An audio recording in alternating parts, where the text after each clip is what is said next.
My son threw my stuff on the lawn and said, "This house is mine now." His wife sneezed at the neighbor, watched like it was a show. Hi, welcome to my channel. This is the news story for today. I returned home after 5 days away, only to find my life thrown into the middle of the yard. The yard was littered with belongings.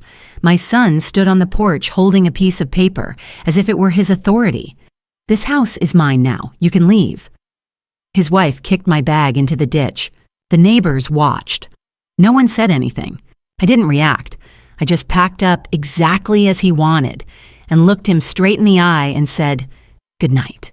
Then I turned my phone off and drove away. 3 days later, 31 missed calls. And that's when he realized he'd just touched something he shouldn't have. If you found your way here today, I am glad you stayed. Tell me where you are watching from your city, your country, even just your corner of the world. That comment means more than a like ever could.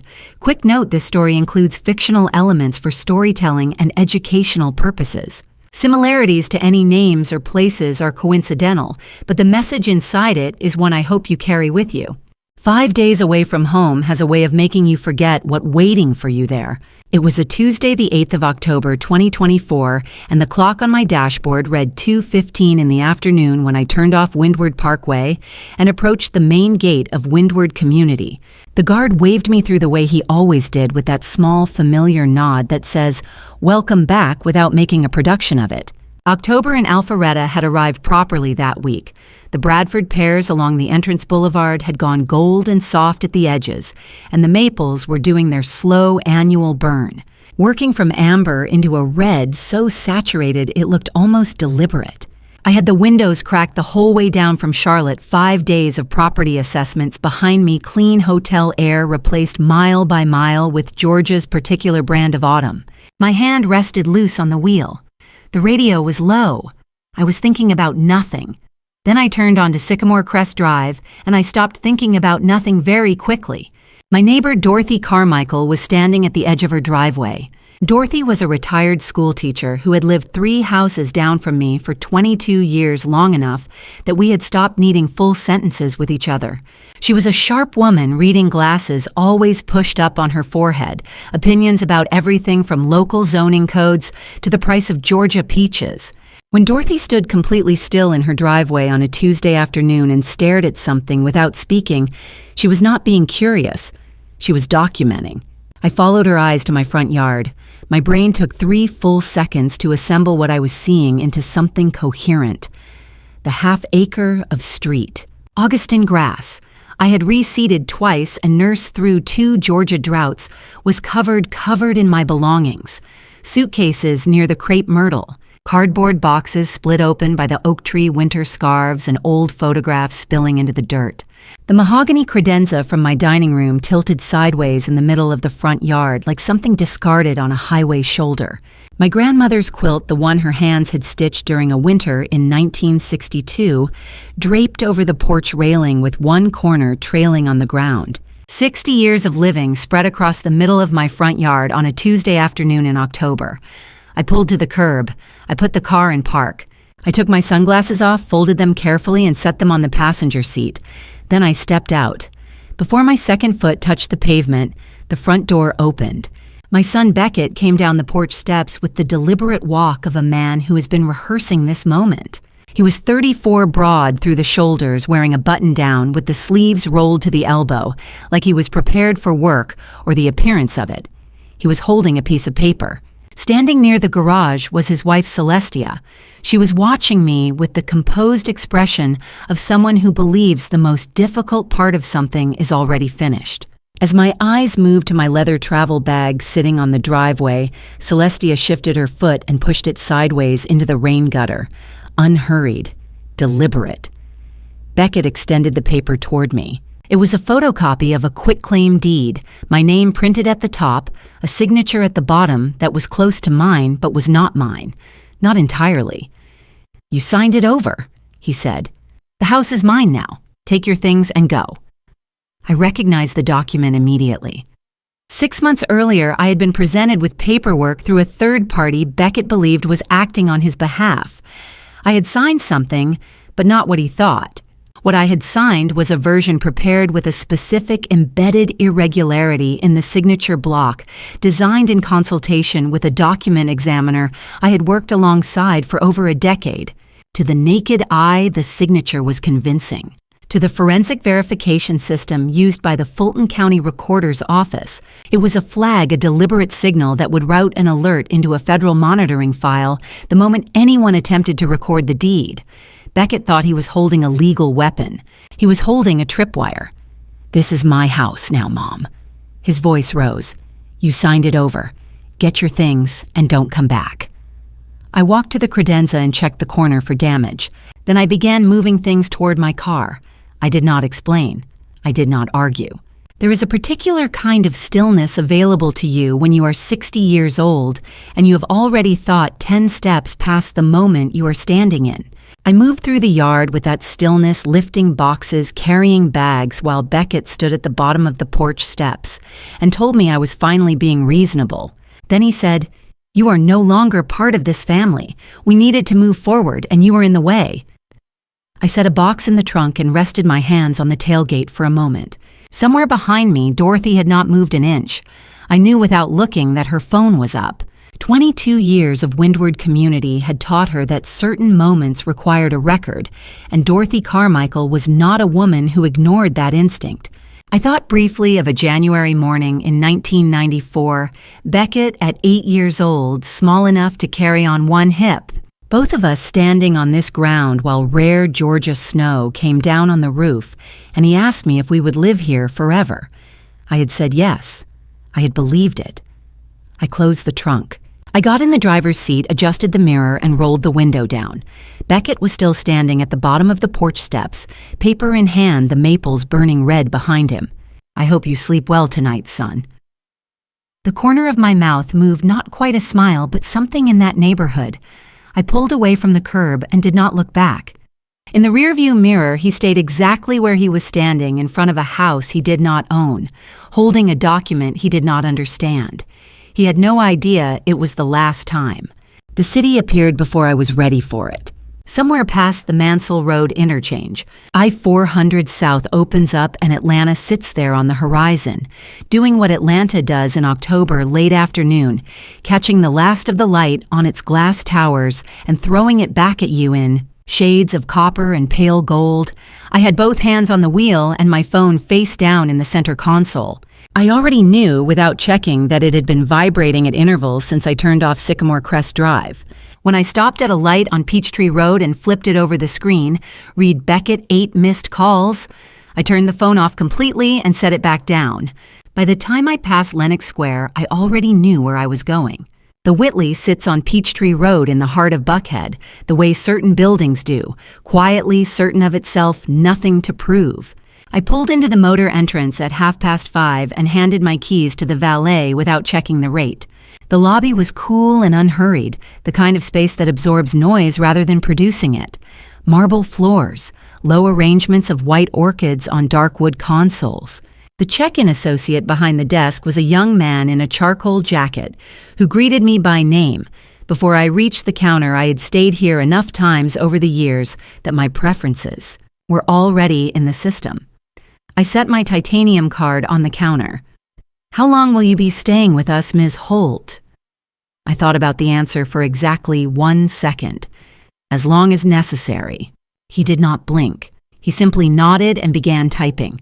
That is one of the things I have always appreciated about well-run hotels. They are staffed by people who understand that guests sometimes arrive carrying things that have nothing to do with luggage. The penthouse suite on the 32nd floor had floor-to-ceiling windows on 2 sides. Buckhead spread out below in the early evening Peachtree Road, threading south toward Midtown, the office towers lit from within. The residential high-rises beginning to glow as people came home to their ordinary Tuesday evenings. It was the kind of view that on any other night I might have stood at for a few minutes with a glass of something. I set my bags down, walked past the windows without stopping, and sat at the desk. I turned my phone back on. 11 missed calls now, all from the same number. I waited while the screen settled, then one new call came through a different number. One I answered before the second ring. "Mom, My daughter Calliope's voice was thin at the edges in the way it gets when she is trying to hold something together. Beckett called me.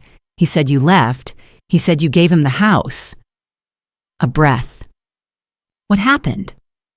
Calliope was 31 years old, an attorney working out of a firm in Midtown, and she had her father's instinct for reading a room even through a telephone line. She knew before I said a word that whatever Beckett had told her was not the complete version of anything. I told her what had happened in the order it had happened. The yard, the credenza on the grass, the photocopy of the deed, Celestia and the rain gutter. I kept my voice at the same register I use when presenting findings to a client, measured sequential without editorial. Facts move faster without emotion attached to them. When I finished, Calliope was quiet for a moment. Then she said, "I'm coming." "You don't need to. I'm already in the car." 40 minutes later, there was a knock at the suite door. I opened it and found my daughter standing in the hallway still wearing her work clothes, a charcoal blazer, her bag over one shoulder with her eyes red in the way that means she had been crying in the elevator and had tried to stop before knocking. She was not entirely successful. She stepped inside and put her arms around me before either of us spoke. I have a general policy about being held. I am not by nature a person who leans into it. But Calliope held on past the point where I would normally have stepped back, and I found that I did not step back.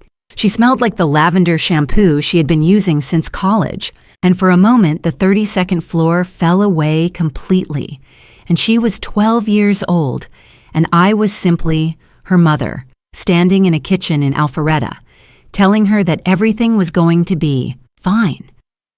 She held on longer than I expected. I let her. When she finally pulled back, I smoothed her hair once and put my hand briefly on her cheek. "I'm fine, sweetheart, but we have work to do."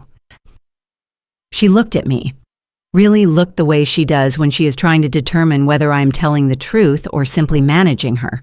Whatever she found in my face, it was not what she expected. The red around her eyes did not go away, but something else settled in behind it. Recognition, maybe.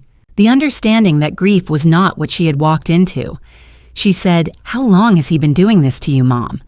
I turned and walked back into the suite. She followed, and I closed the door behind us both. "Long enough," I said. "Sit down." I moved to the desk and opened my laptop. The VPN connected in under 4 seconds. I had set the protocol months ago for exactly this kind of evening, working remotely from a location that was not my home office. The screen brightened against the darkened room and threw a rectangle of pale light across the desk and up toward my face. Behind me, I heard Calliope settle into the chair by the window. A moment passed. Then she said quietly, "You already knew this was coming, didn't you?" I did not answer. I positioned my hands over the keyboard and began to type. Atlanta at night looks like a circuit board that forgot to stop growing. From the 32nd floor, the city spread itself out behind the floor-to-ceiling glass, in every direction, a living map made entirely of light. Each point of it, someone's ordinary Tuesday evening, completely unaware of what was happening in this room. I had been working for nearly 3 hours by the time I pushed back from the desk and filled 2 glasses of water from the carafe on the credenza. I set one in front of Calliope without a word. She had been quiet on her side of the room, her own laptop open, doing the work she already knew to do. That was the thing about my daughter. She did not require a full briefing before she began. She had been waiting for this for 3 months. I pulled my chair around so we were both facing the desk and opened the folder. It was encrypted with a 12-character key I had not written down anywhere. I had been carrying it in my memory since June, the way you carry a combination to a lock that holds something you cannot afford to lose. "I need to tell you about Garrison Webb," I said. Calliope set her hands flat on the table. She already knew the name I had given her enough context months ago to begin the preparation work, but she had not seen everything. Not yet. Garrison Webb was Beckett's business partner, 41 years old, and in the language of the investment world, he described himself as a portfolio manager, specializing in alternative assets. In the language, I use the language of someone who has spent 30 years determining what things are actually worth. Garrison Webb was a man who had built an $18 million carousel out of other people's money and called it a portfolio. I walked Calliope through it the way I would walk a client through a property assessment in sequence without editorializing with the numbers doing the work. 47 investors over 18 months. Total committed capital, $18.3 million. Actual investments made with that capital, none that I could verify through any registered exchange, any documented asset purchase, or any auditable transaction record. What Garrison had instead was a rotation money from new investors flowing directly to older investors as simulated returns. The gap papered over with fabricated quarterly statements that would not survive 30 minutes with a forensic accountant. He was not building anything. He was spinning a wheel and praying it did not stop. I knew because of a Sunday evening 4 months ago. It had been a family dinner at the house on Sycamore Crest, one of those occasions that looks like normalcy from the outside and feels like theater from the inside. Garrison had arrived with Beckett, set his briefcase on the kitchen counter, and within 20 minutes the two of them had wandered out to the back patio with their drinks to talk about something they did not want me to hear. I was alone in the kitchen. The briefcase was open. I am not a person who goes looking for things, but I am a person who recognizes what she is looking at when it is placed directly in front of her. 30 years of property assessment trains your eye to read a document quickly to identify the numbers that should not be, where they are, the columns that do not reconcile, the signatures that appear on pages where no signatory should have been needed. What I saw in that briefcase in 45 seconds told me everything. I photographed 12 pages with my phone before I heard the back door open. I had spent the 4 months since turning those photographs into a documented file that an FBI financial crimes unit could act on immediately. Calliope listened without interrupting. When I finished, she was quiet for a moment, then turned back to her own screen. "The LLC filing is ready," she said. "I can submit it tonight or hold until morning." Curbside Capital LLC. The entity she had been quietly preparing for the past 3 months at my direction, structured specifically to acquire defaulted debt instruments. She did not ask me to explain why we needed it. She had understood the architecture from the beginning. "Hold until morning," I said, in the right sequence. I turned back to my laptop and opened a new message window. The recipient field already had the address I had looked up 6 weeks ago and confirmed through the FBI Atlanta Field Office Public Directory, Special Agent Raymond Hargrove Financial Crimes Unit. I had thought about what I wanted to say in this email for a long time. I did not want it to read like a complaint. I did not want it to read like revenge. I wanted it to read like what it was, a structured intelligence submission from a credentialed professional with documented evidence and specific time-sensitive information.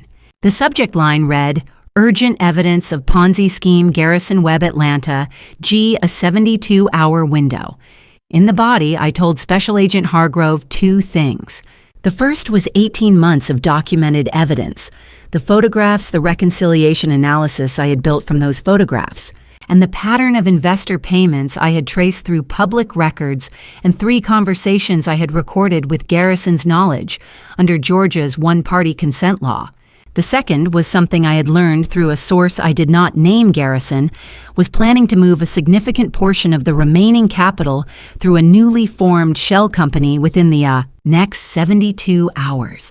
He had done this before, twice, each time dissolving one entity and reconstituting under a new name before regulators could attach to it.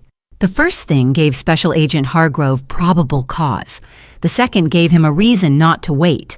Together, they gave him what he needed to walk into a federal judge's chambers first thing Wednesday morning.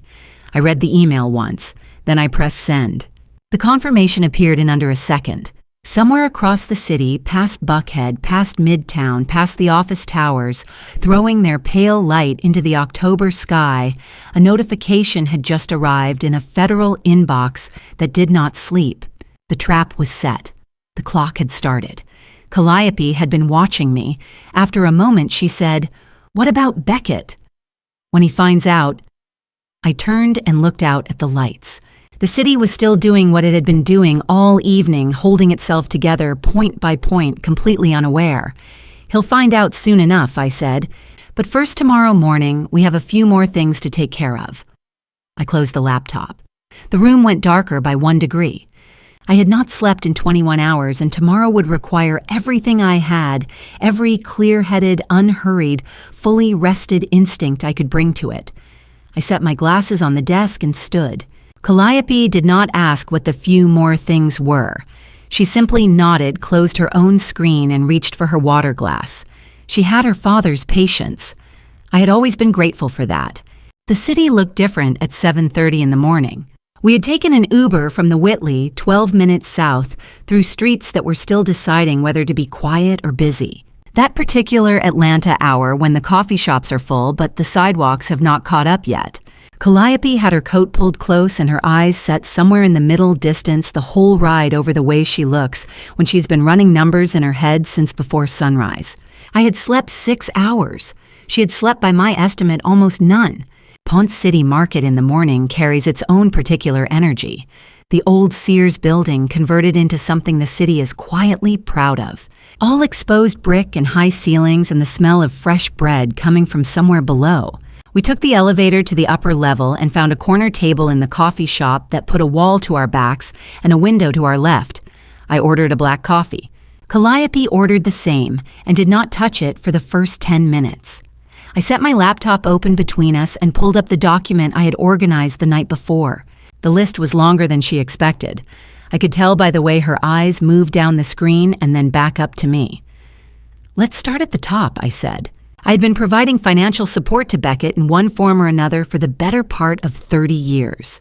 Not all of it was large.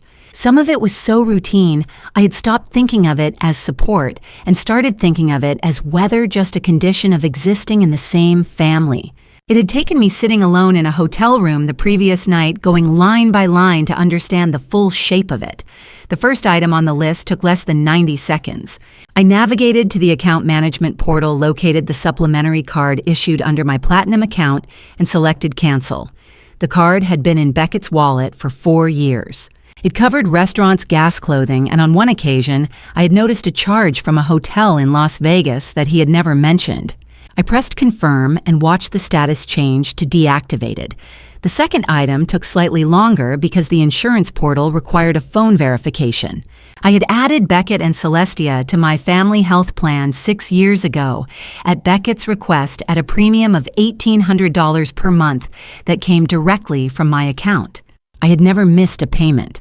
I located the dependent removal section, selected both names, provided the verification code, and submitted. The system generated a confirmation effective in 30 days as required under Georgia insurance regulations. I noted the date and moved on. The third item was the homeowner's policy on the Windward property. As the titled owner of record, a fact that Beckett had not yet fully understood the implications of I was the sole authorized party on that policy. I called the insurance company, directly informed them I was removing coverage effective at the end of the current billing cycle, and requested written confirmation. The representative asked whether I wanted to discuss alternative coverage options. I said no, thanked her, and ended the call.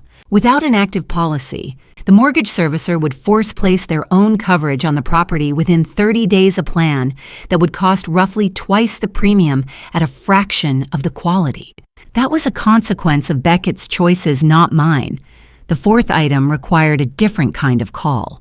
AutoNation is one of the largest vehicle dealerships in the country with locations across the Atlanta metro. The Range Rover that Beckett drove daily was registered in my name, purchased under a financing arrangement that I had co-signed and then quietly absorbed when the payment stopped coming 10 months ago. I had continued covering them because at the time I had believed it was temporary. That belief had expired on the front yard of a house on Sycamore Crest Drive yesterday afternoon. I spoke to a recovery coordinator for 6 minutes and 40 seconds. "Send your team early Thursday morning," I said. "The neighbors in Windward leave for work around 7:30. I'd recommend arriving at 7. Calliope looked at me from across the table. She did not say anything immediately. She did not need to. I could see her processing the specific geometry of that instruction. Beckett had spoken about his Windward neighbors and the community's reputation with the particular pride of a man for whom appearances were structural. He had once spent 40 minutes at a family dinner explaining why a neighbor's basketball hoop was a threat to property values. I was not manufacturing humiliation. I was simply declining to protect him from the consequences of what he had chosen to do in front of those same neighbors. I closed the laptop. I picked up my coffee, which had gone slightly cool, and drank it looking out the window at the market below. The vendors were setting up. A woman walked by with a double stroller and a tote bag from a bookstore 2 blocks away. A man in a delivery uniform was arguing cheerfully with his phone. Ordinary Wednesday morning, entirely unaware. 30 years. I said more to myself than to Calliope. Not even 40 minutes to undo most of it. Calliope turned her cup slowly on the table. After a moment, she said, "Mom, are you sure about all of this?" I set my coffee down and looked at her directly. She deserved a real answer, not a deflection. When Beckett was 4 years old, I said, "There was a snowstorm in January, a bad one, the kind Atlanta is not built for. He had a fever of 104 and the roads were ice. I carried him 6 blocks through that storm to reach the ER because I could not get the car out of the driveway." I paused. "And for 6 years after your father got sick, I worked double billing cycles so that Beckett never once came home to an empty refrigerator or a past due notice on the door. He never knew how close we came." I looked at her steadily. "So yes, sweetheart, I am sure." Calliope held my gaze for a long moment. Then she nodded once slowly the way she does when she has finished deciding something. The market hummed below us. October light came through the window at a low angle and spread itself flat across the table between us. "There's one more thing I haven't told you yet, Calliope," I said. "About your father." She set her coffee cup down very carefully, the way you set something down when your hands have suddenly become uncertain. We did not speak on the way back. The Uber from Ponce City Market to the Whitley took 9 minutes and neither of us said a word for the entirety of it. Calliope sat with her hands in her lap and her eyes on the window, watching Atlanta move past in the late morning light. I sat beside her and let the silence be what it needed to be. Some information requires a waiting room before it can be received properly. Back in the suite, I drew the curtains part way against the Georgia noon sun, which had climbed high enough to come straight through the glass and make the room feel exposed in a way I did not want right now. Calliope sat in the chair by the window. I went to the closet, moved aside the hanging garments, and crouched in front of the small in-room safe. I entered the combination, a sequence I had memorized and never written down, and removed a pale yellow envelope from beneath the documents stacked on top of it. I had been carrying this envelope from safe to safe for 8 months. I sat down across from Calliope and held it in both hands for a moment before I spoke. "I found this in your father's private deposit box," I said, 8 months ago when I started going back through the old accounts. The box had been in his name, held at a branch in Dunwoody. I had the access rights, but I had never opened it after he died. I do not have a good explanation for why I waited 9 years. I think I was not ready for what might be in it. Calliope looked at the envelope. "How long ago did Dad write it?" Based on the date on the letter, he wrote it approximately 3 weeks before he died. Dennis Holt had been a quiet man, an architectural engineer who built things carefully and spoke about them the same way. He had died in the spring of 2015 from a cardiac event in the night without warning, or what had appeared to be without warning. He was 58 years old. The doctors had noted underlying arterial stress consistent with prolonged hypertension, and we had all accepted that explanation because it was the one available to us. I unfolded the letter and read it aloud. Dennis's handwriting was small and precise, the way it always had been the handwriting of a man who measured twice. The letter was 3 pages. In it, he described discovering in the winter of 2014 that a series of transfers had been made from the joint family investment account over the preceding 18 months. The total was $380,000 moved in increments small enough to avoid automatic bank alerts. Routed into an account he had eventually traced to a holding entity connected to a man named Garrison Webb Beckett's business partner at the time. He had confronted Beckett directly. Beckett had been 25 years old. He had not denied it. He had explained it as a loan he had intended to repay. Then, when Dennis pressed further, he had shifted into something Dennis described in the letter as coldly deliberate. Beckett told his father that if Dennis reported the transfers or took any legal action, he would produce documentation showing that Dennis himself had authorized the movement of funds as a voluntary investment, and that the paperwork would be convincing enough to require Dennis to prove a negative. He said he had spoken to someone who knew how these things worked. Dennis wrote, "I sat across from my own son and I did not recognize him. I've been trying to understand it since. I cannot." 3 weeks later, Dennis was dead. I folded the letter and set it on the table between us. Calliope picked it up with both hands. She read it once straight through without stopping. Then she read it again. By the second reading, her hands were not steady, and there were tears dropping onto the paper, not dramatically, just quietly, the way grief comes when it is not performing for anyone. I did not move toward her. I did not reach across the table. I have learned over the years that some moments require the dignity of being felt without interruption. When she set the letter down, she looked at me with the particular expression of someone who has just had a framework they did not know they were depending on removed from beneath them. "He killed Dad," she said. Her voice came apart on the last word in a way she could not prevent. I looked at her steadily. She deserved the truth in the same form I had received it, without softening, without the kind of editorial mercy that lets people avoid the full weight of a thing. "Not with a weapon," I said. But yes. The room was very quiet. Outside, 12 floors below, Atlanta went about its Wednesday with total indifference to what had just been said inside this suite. I thought about Dennis writing those 3 pages alone at his desk, measuring his words the way he measured everything, knowing he was documenting something he might not survive the telling of. I thought about the 9 years I had lived without knowing. I thought about Beckett at every family dinner in those 9 years, sitting across from me, eating food. I prepared accepting checks I wrote, knowing what he had done to his father and what he had taken from me. The anger was there. It had been there for 8 months. I had learned to keep it below the level where it interferes with function. My phone moved on the table. The screen read, Cormac. Cormac Shea was a private investigator I had worked with on asset verification cases for 11 years, a former Fulton County detective with a talent for finding things that had been deliberately not left behind.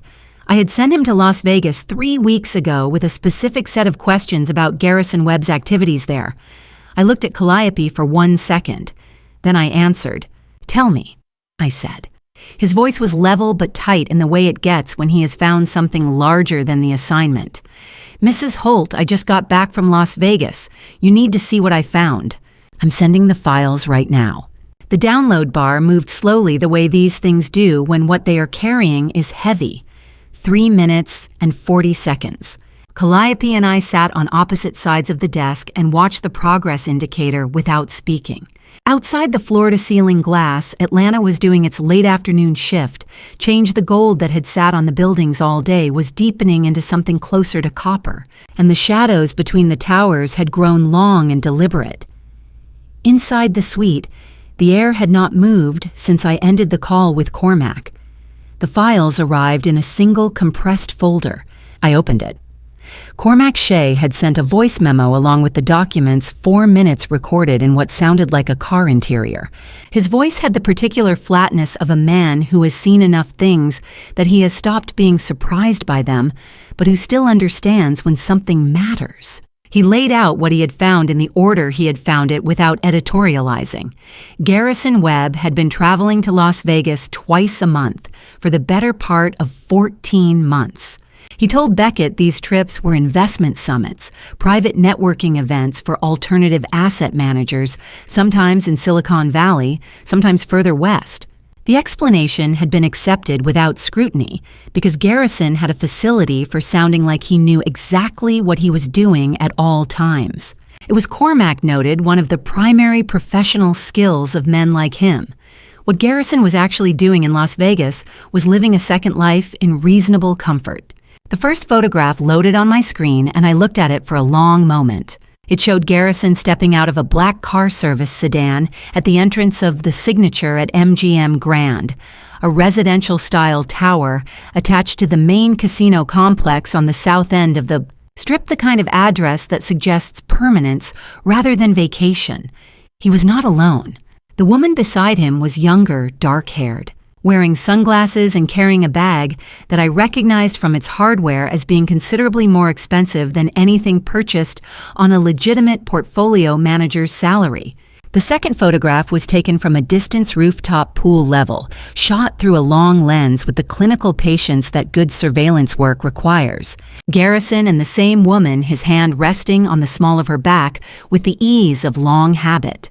They were looking out at the Strip in the way that people look at things they have decided to own. The third item was not a photograph. It was a scanned lease agreement, the signature at MGM Grand Unit on the 31st floor, $22,000 per month. Signed by Garrison Webb as authorized representative of a Nevada-registered LLC called Vantage Meridian Holdings. The lease had been active for 13 months. The fourth item was a bank statement. I studied it for longer than I studied the photographs. The routing was not subtle once you knew what you were looking at. Capital from a pooled investment account. An account that included contributions from Beckett, among others, flowed into a Delaware holding entity, which transferred a portion monthly to Vantage Meridian Holdings, which paid the rent. Garrison had not been stealing from strangers exclusively. He had been stealing from his own partner.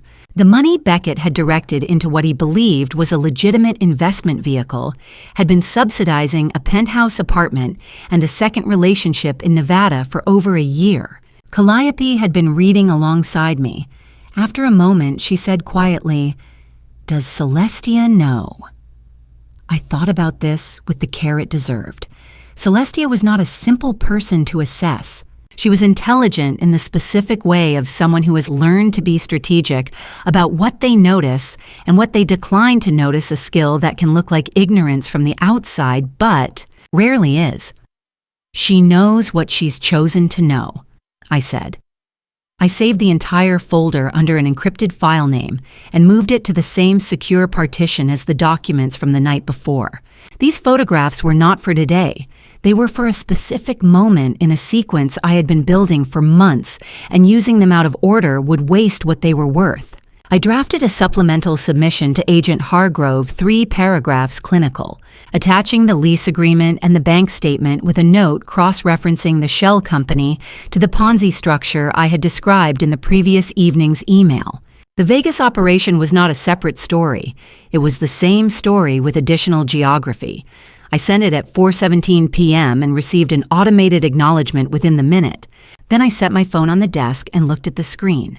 I still had a photograph saved in my camera roll from 2 years ago, Beckett at a 4th of July gathering, laughing at something just off frame, looking for a moment exactly like the 8-year-old boy who used to run through sprinklers in the backyard on Sycamore Crest while I watched from the kitchen window. I did not open the photograph. I did not need to. I have the kind of memory that does not require the image. I turned the phone face down on the table. 1 second passed. Something moved behind my eyes, not a thought, not a decision, just a brief loosening of something I had been holding at a controlled tension for 8 months. A single tear left side, which I did not wipe away because there was no one to perform composure for at that particular moment. Calliope was looking at her own screen and did not see it. I pressed send on the supplemental email. The second time felt different from the first. The first time, the night before, there had been a residue of something that was not quite reluctance, but was adjacent to it. This time, there was nothing. The boy in the memory had been gone for a long time. I had simply not been willing to say so until recently. I closed both windows and sat back. The trap isn't just set, I said to the room more than to Calliope. It's sealed from every direction. All that's left is to wait for morning. Calliope looked up from her screen. The late light was coming through the gap in the curtains at a low angle, catching the dust in the air between us. She looked tired in a way that had nothing to do with sleep. "Mom," she said, "what happens tomorrow?" I turned and looked out at Atlanta, which was finishing its transition from afternoon into evening, the towers going dark at their lower floors, while the upper windows caught the last of the light and held it. "Tomorrow," I said, "we listen.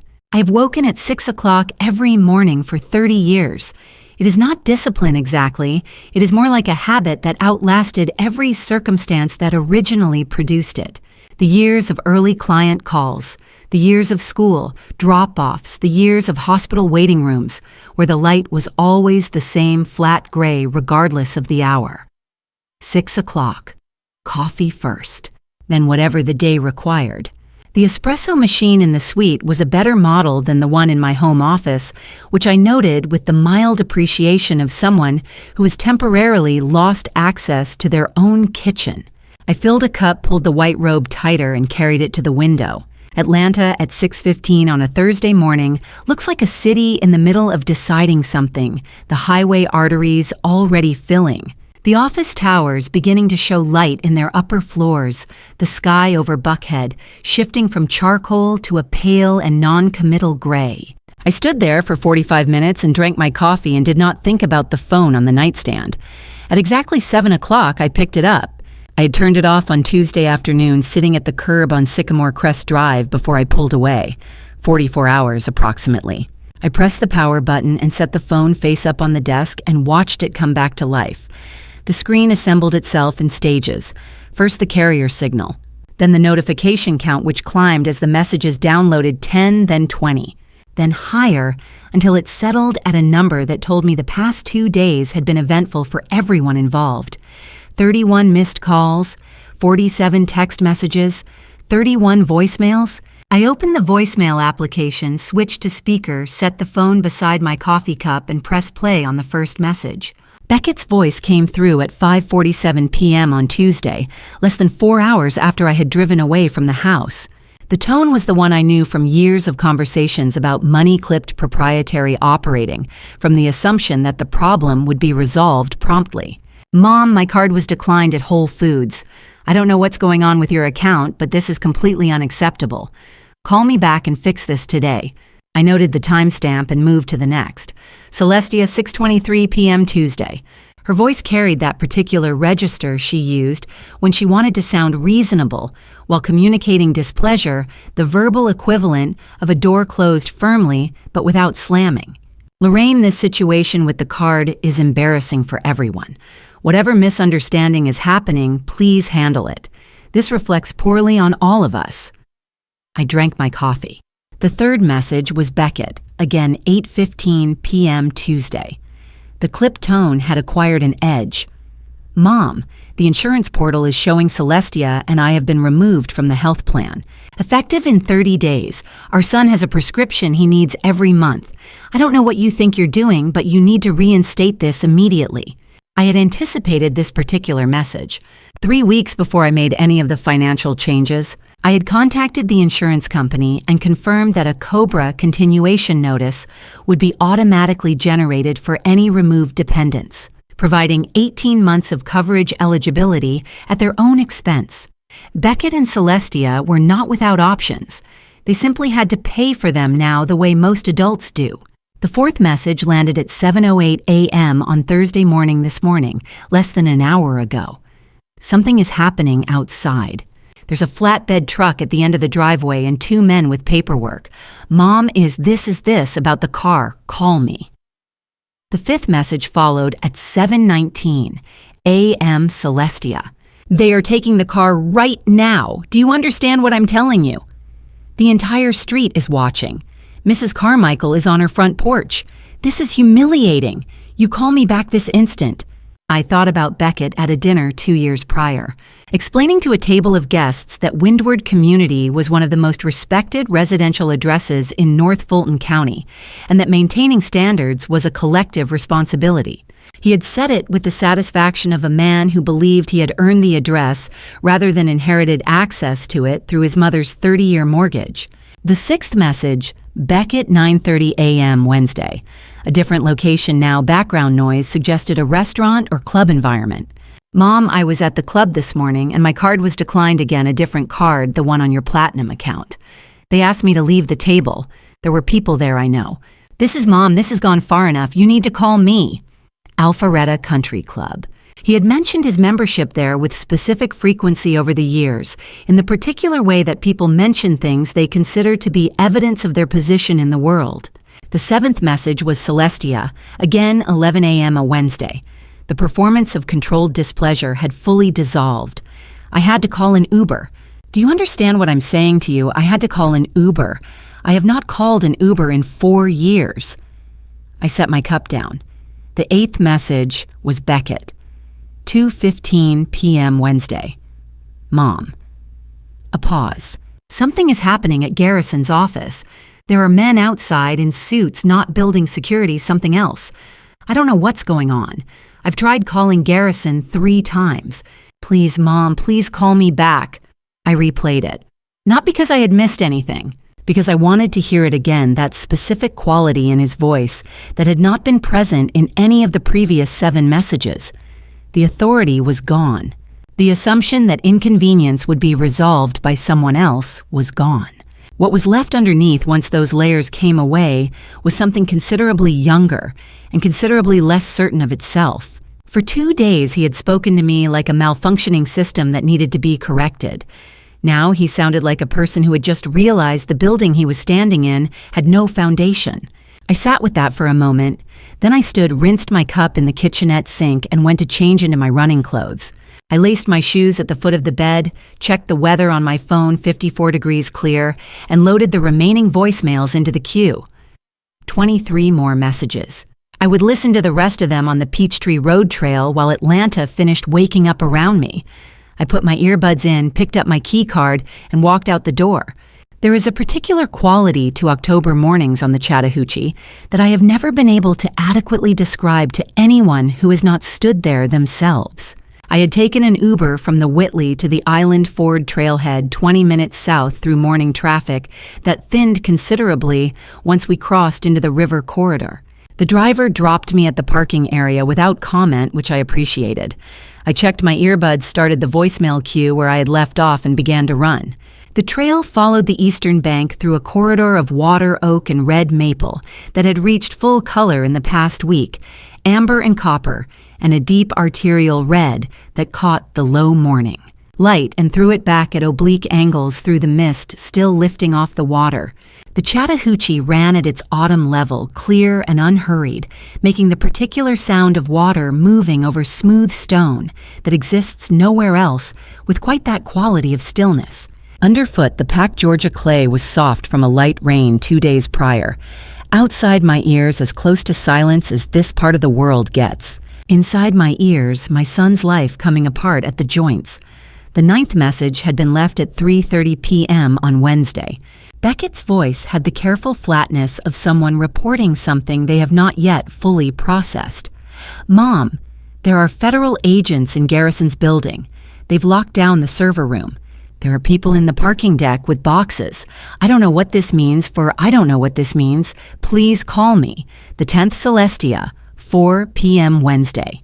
The composure that had been her most consistent characteristic since I had known her was entirely absent.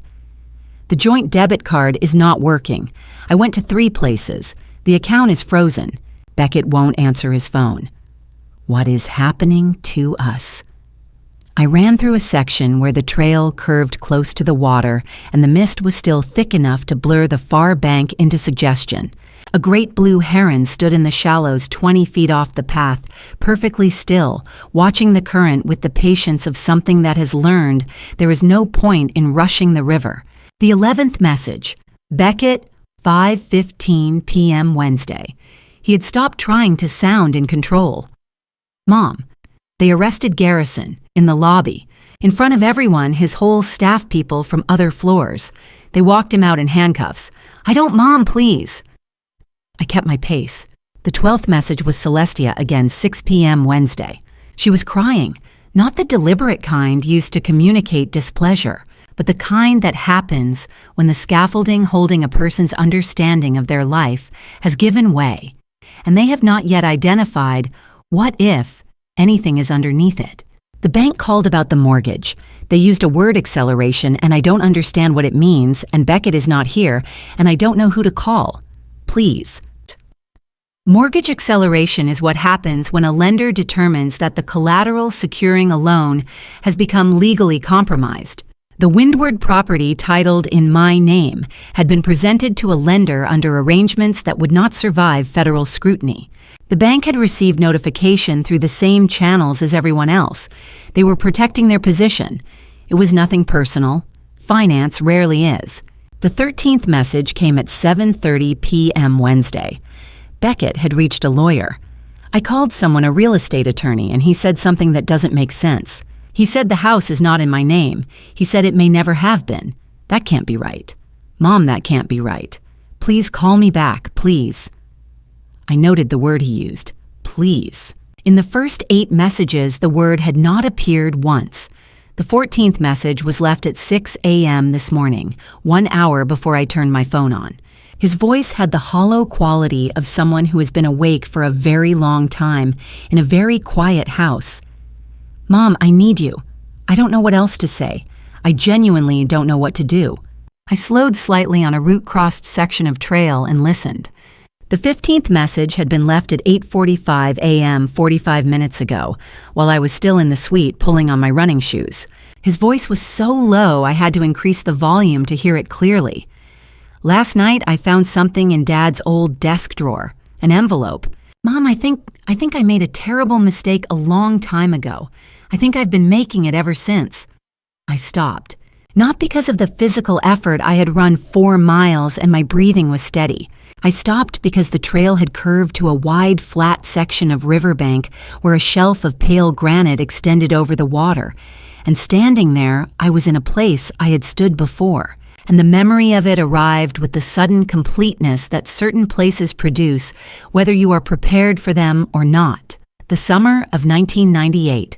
A Sunday afternoon, the river running high and warm from August rain.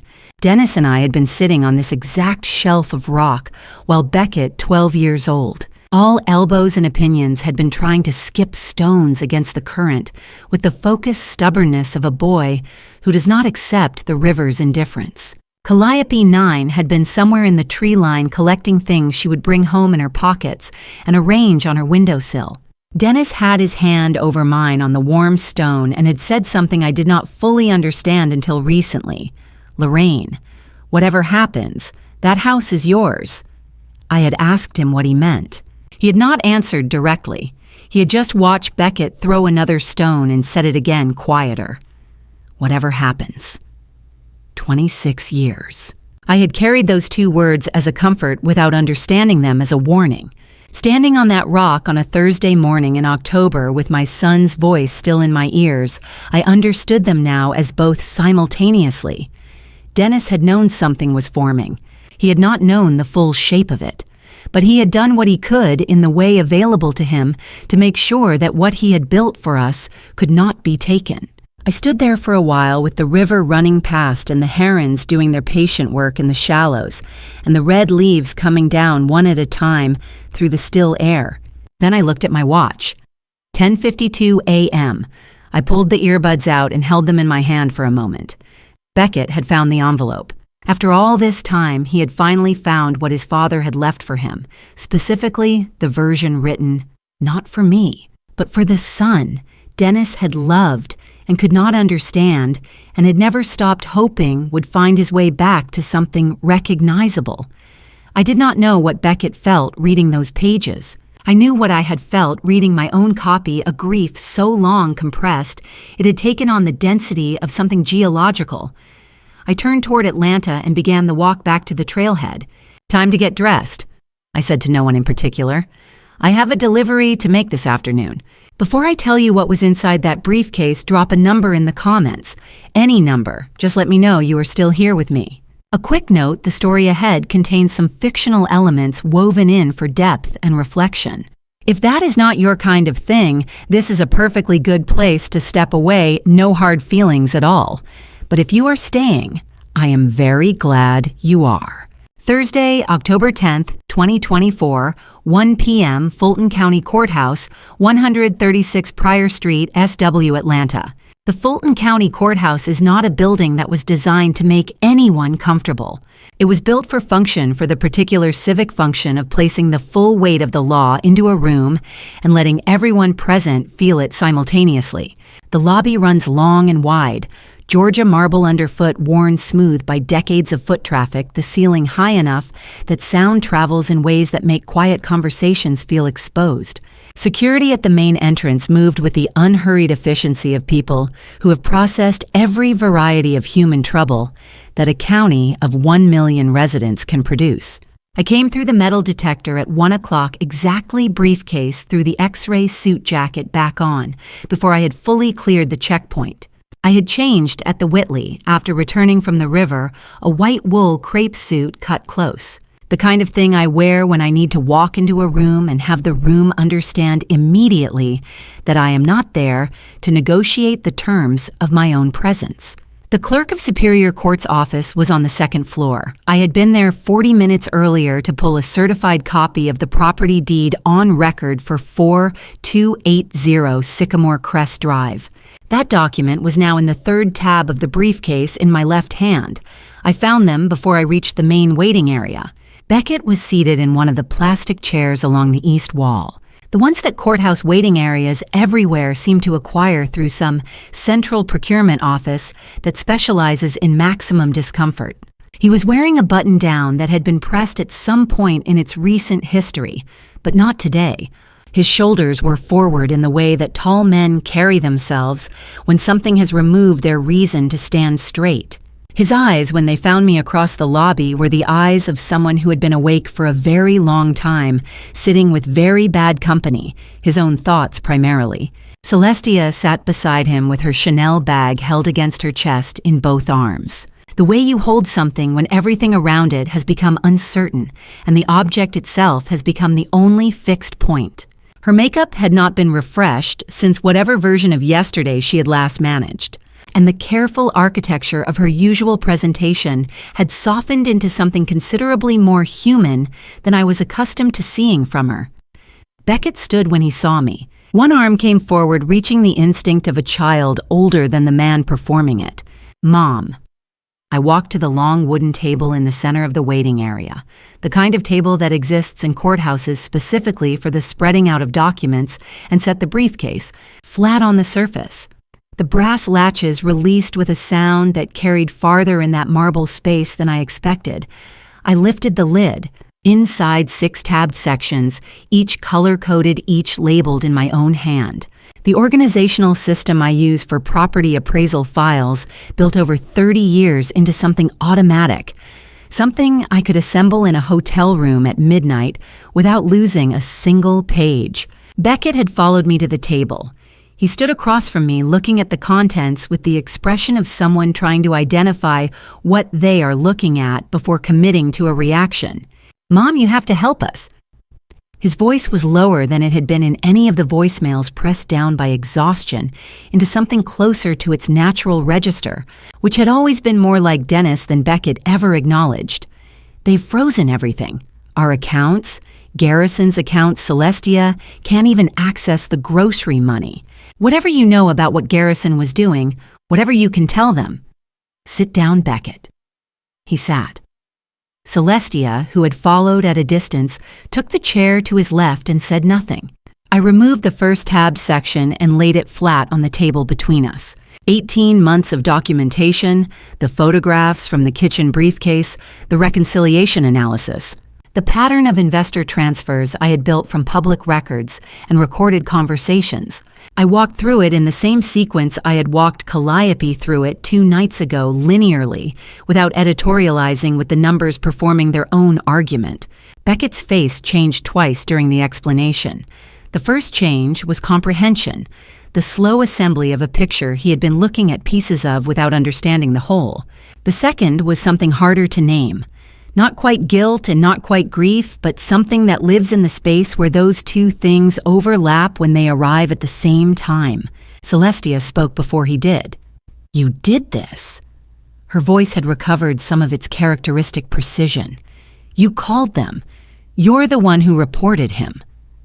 I did not look at her directly. I kept my eyes on the documents. Garrison built this, I said. I did the math. Those are different activities. I replaced the first section in the briefcase and removed the second, a single document. which I placed directly in front of Beckett and aligned with the edge of the table the way you align something you want a person to read carefully. He looked down at it. The page was a certified copy of the property record for 4280 Sycamore Crest Drive, Alpharetta, Georgia, pulled from the Fulton County Superior Court Clerk's office at 12:18 p.m. today, stamped and dated.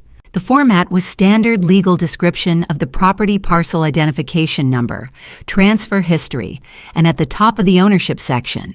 Clearly printed in the format the county recorder's office had used without modification since the record was first established, owner of record.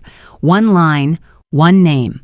I watched the color leave his face the way light leaves a room when a cloud passes gradually, then completely. That's not possible. He looked up at me. I have the transfer deed. You signed it. I have it at the house. I folded my hands on the table in front of me and looked at my son across 30 years of a life we had shared in that building, and across 2 days of a reckoning that had been building for considerably longer than that. Tell me about that transfer deed, I said. He set the deed on the table without being asked. His hands did it the way hands perform small actions when the mind has stopped issuing instructions automatically as if returning something that had never belonged to him in the first place. The waiting area had not changed around us. The same foot traffic moved through the lobby in the same patterns. Somewhere behind me, a door opened and closed, and a clerk's voice said something administrative and unhurried into a telephone. The ordinary business of the courthouse continued with complete indifference to what was happening at this particular table. Beckett looked at me and said, "Explain it to me." So I did. I told him about October of 1994, the month we moved into the house on Sycamore Crest Drive. He had been 8 years old, and what he remembered of that time, if he remembered it at all, was probably the backyard and the creek at the end of the street, and the fact that his bedroom had a window seat. What he did not know, because he was 8, and because there was no reason to burden an 8-year-old with it, was the specific financial architecture of how we came to live there. Dennis and I had purchased the property together, but the title had been placed in my name alone. This was not unusual, and it was not secretive. It was practical. In the fall of 1994, I had the stronger credit profile, the more verifiable income history, and the larger share of the down payment drawn from 8 years of personal savings. Dennis's income was project-based, at the time variable, in the way that an architect's income is variable when they are building a reputation rather than trading on one. We had discussed it, agreed on it, and signed the paperwork accordingly. The deed dated December 1st, 1994, placed the property in my name as sole owner of record. It had remained that way for 30 years, not through concealment, through the simple fact that no one had ever asked to change it, and I had never had reason to offer. Beckett absorbed this with the particular stillness of someone recalculating a very large sum, and discovering the answer is different from what they had spent years assuming. Why didn't you ever tell me? His voice was not angry. It was the voice of someone genuinely asking a question they are not sure they want answered. I considered the response I had prepared for this moment and found that the prepared version was less honest than what I actually wanted to say. When you were 8, you were 8, I said. When you were 18, you were busy becoming someone who already knew everything.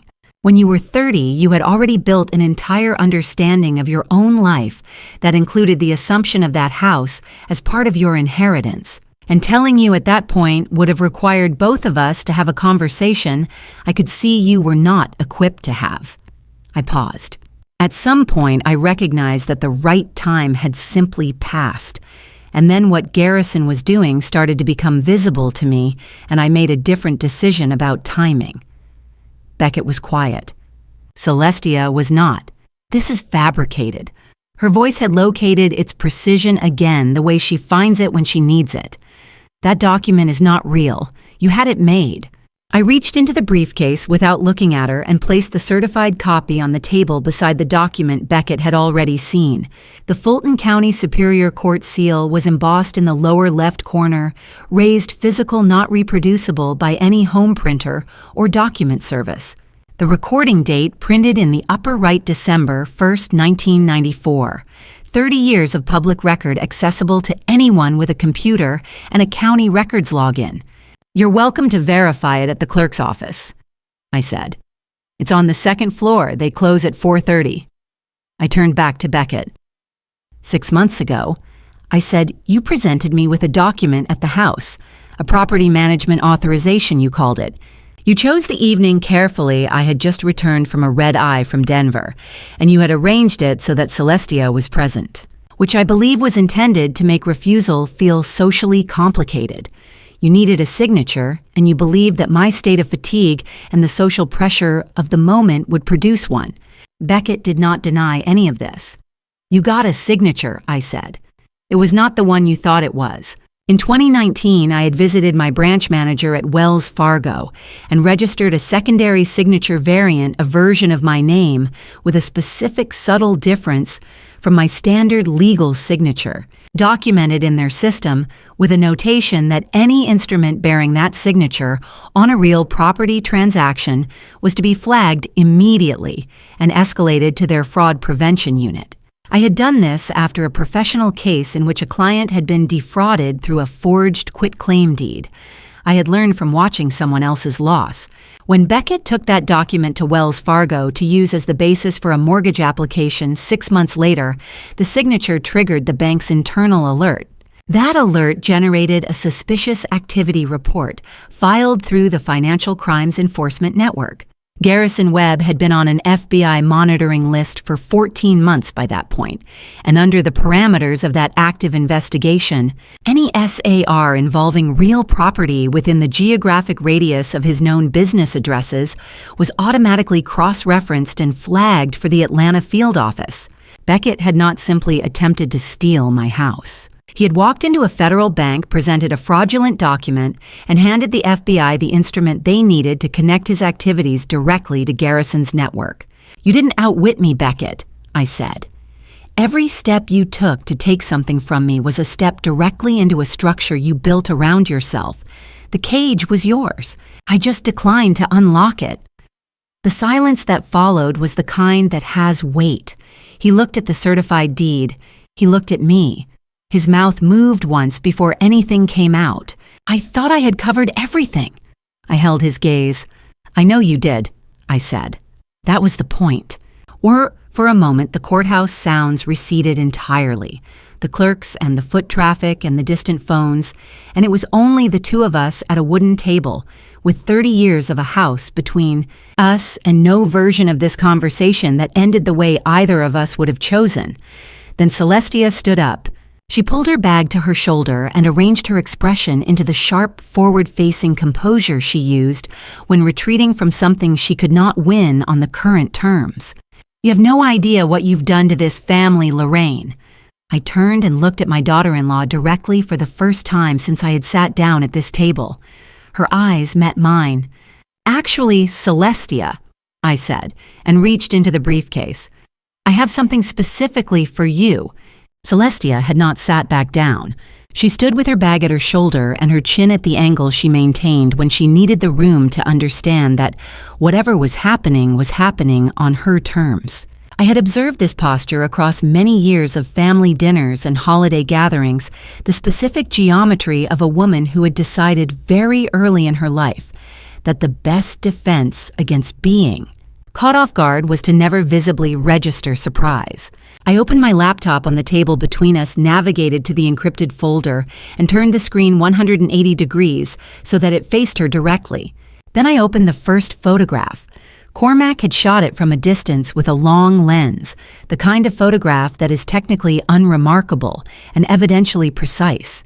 Garrison Webb stepping out of a black car service sedan at the entrance of the Signature at MGM Grand in Las Vegas.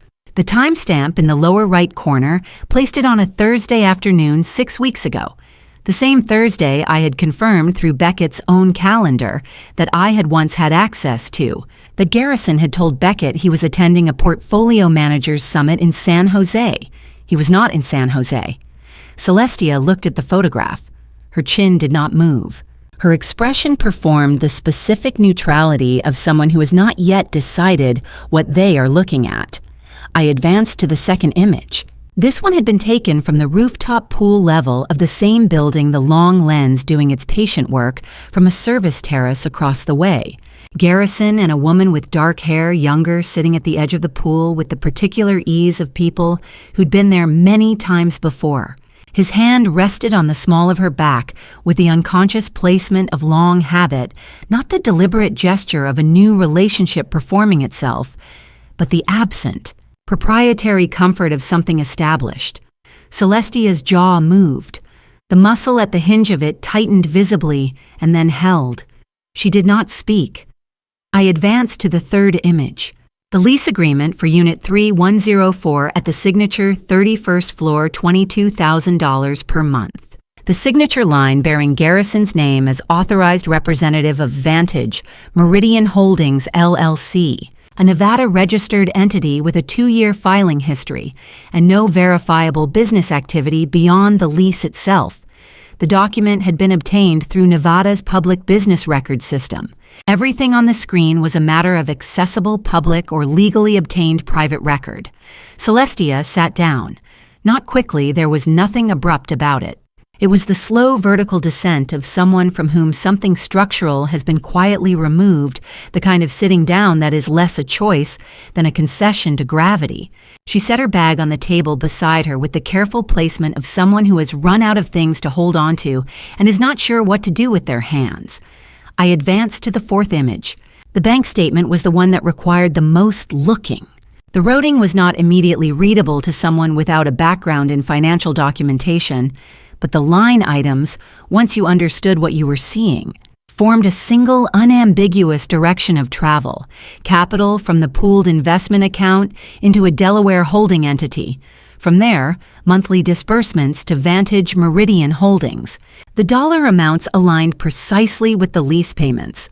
14 months of rent for a penthouse in Las Vegas, paid without interruption, drawn from funds that Beckett had directed into what he had been told was a diversified alternative asset portfolio. Beckett had been looking at his wife's face through the first 3 photographs. On the 4th, he stopped looking at her and looked at the screen. When he finally spoke, it was not the question I expected. How much of my money went to pay for that apartment? The room held that sentence for a moment. I looked at my son across the table at the specific quality of the question, its precise angle of concern. Not did he deceive her for years, not who is she. The variable that had risen immediately to the surface, the one that displaced everything else, was the financial one. I noted this the way I note a number that tells you more about a property than the listing description ever could. Every dollar you gave him, Beckett, I said. Every single one. He absorbed that. Something moved through his face that I chose not to interpret further. Celestia was not crying the way people cry at the end of a love story. There were no gestures toward dignity or composure, no attempt to manage how the tears appeared. She cried the way people cry when the architecture of an entire plan has given way, simultaneously not grief for what was lost, but the involuntary physical response to the sudden absence of a structure you had been depending on without realizing how completely she had staked a specific future on a specific set of circumstances. And the photographs on the screen in front of her had reduced that future to a series of images taken by a man with a long lens on a service terrace in Las Vegas. Beckett looked at me, then at Celestia, then at the certified deed still on the table, then at the laptop screen. 4 points of a world he had constructed over years, each one, now telling him a different version of the same story. I closed the laptop and sat with that for a moment. There had been a beat watching my son's face move through those photographs when something in me had shifted briefly, involuntarily, toward something adjacent to sorrow. He'd been so certain. He had built this with such conviction. Some part of me, the part that had carried him 6 blocks through a January snowstorm and worked double billing cycles so he would never know how close we came to losing everything. That part had recognized the person on the other side of the table and had moved for one unguarded second toward him. Then I thought about Dennis's handwriting on 3 careful pages, about what Beckett had said to his father in a room I was not in a year I had not known to be watching for, about the specific coldness required to look at the man who raised you and tell him you would destroy him if he spoke the truth. The moment passed. The table between us was quiet. The briefcase was closed. Celestia's bag sat beside her untouched. Beckett's hands rested flat on the wooden surface the way hands rest when they have nothing left to reach for. Then I heard footsteps from the corridor. Not the ambient courthouse traffic, not the shuffling pace of people navigating bureaucratic errands, or the hurried stride of attorneys running between rooms.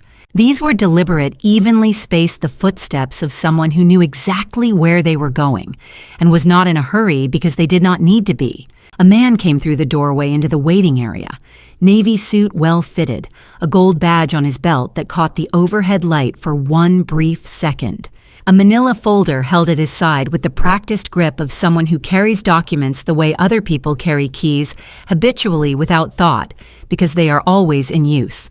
His eyes moved across the room in the practiced sweep of someone trained to locate a specific person in an unfamiliar space.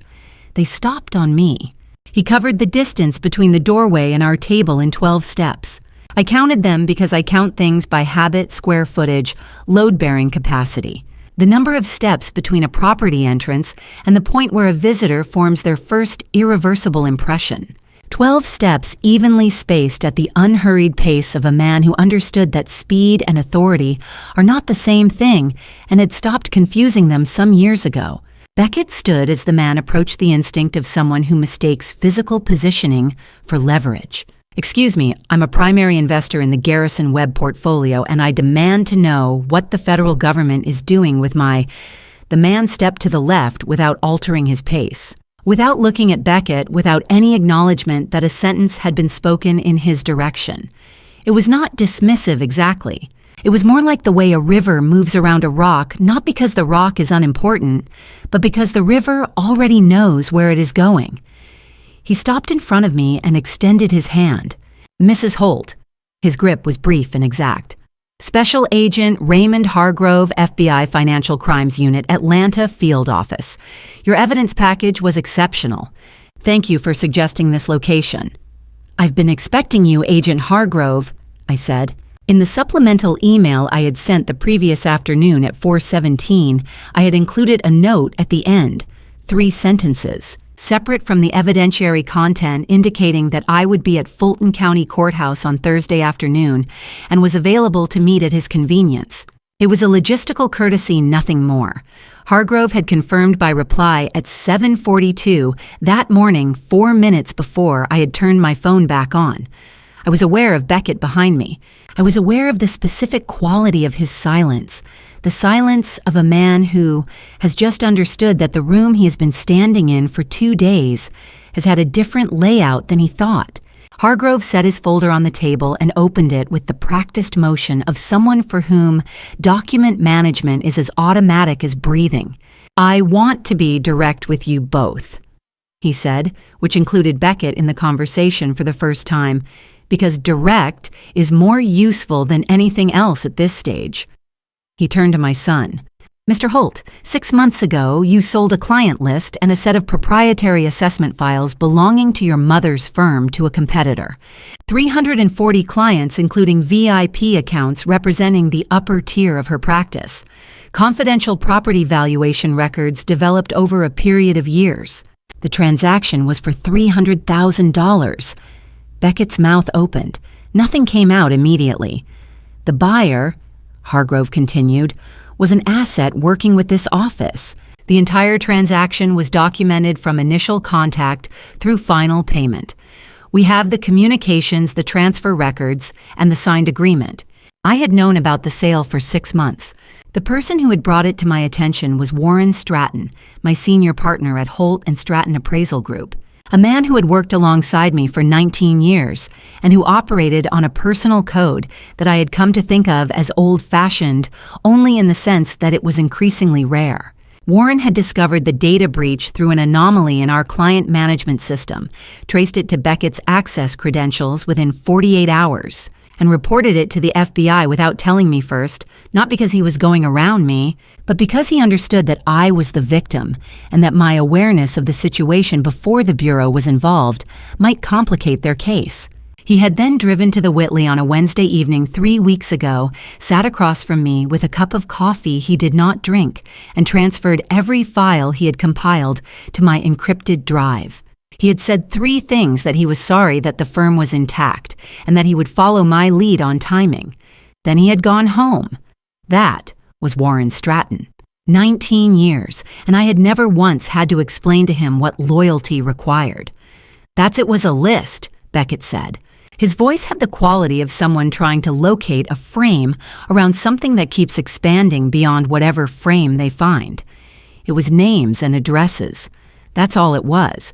Hargrove looked at him with the expression of a man who has heard every variation of this sentence and found none of them legally relevant. "It was proprietary data protected under the Defend Trade Secrets Act," he said. "You accessed it using credentials issued to you in a professional capacity and sold it to facilitate a competing operation. That is federal theft of trade secrets. Additionally, the quitclaim deed you presented to Wells Fargo Financial Center on Peachtree Road in March of this year bore a signature that did not match the registered signature card for the account holder." He paused. "Presenting a forged document to a federally insured financial institution is a separate federal offense under Title 18, Section 1014. Celestia had not spoken since Hargrove entered the room. She was sitting very still with her bag in her lap and the particular expression of someone doing rapid internal calculations about what, if anything, they are personally exposed to. "My strong recommendation," Hargrove said to Beckett with the careful neutrality of someone delivering information rather than advice, "is that you retain federal criminal defense counsel before the end of business today. Not a real estate attorney, a federal criminal defense attorney."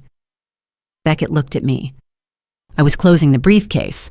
Both latches left to right, the brass clicking into place with the same sound they had made when I opened it 3 hours ago at this same table. I lifted it from the surface, straightened and buttoned the single button on my jacket. Hargrove turned to me. "On behalf of the office, Mrs. Holt, the financial diagrams you provided saved us approximately 6 months of subpoena work. The analysis was precise." A pause. "Genuinely exceptional." I nodded once. The acknowledgement was sufficient, and I had not come here for more than that. 32 years of property assessment. I said more to myself than to the room, teaches you one thing above everything else. Everything has value. Everything. Including silence and patience and the willingness to wait for the right moment to present what you already know. I picked up my briefcase. From somewhere behind me, as I turned toward the corridor, I heard my son's voice. It was quiet in a way his voice had not been since before any of this began, reduced to something without performance, without architecture, without the confidence of a man who believes the room is arranged in his favor. "Mom." A breath. "Mom, please." The same word twice. The same word he had used on 23 of the 31 voicemails and none of the times before that. I walked toward the corridor. My heels found the marble floor and the sound came back that steady.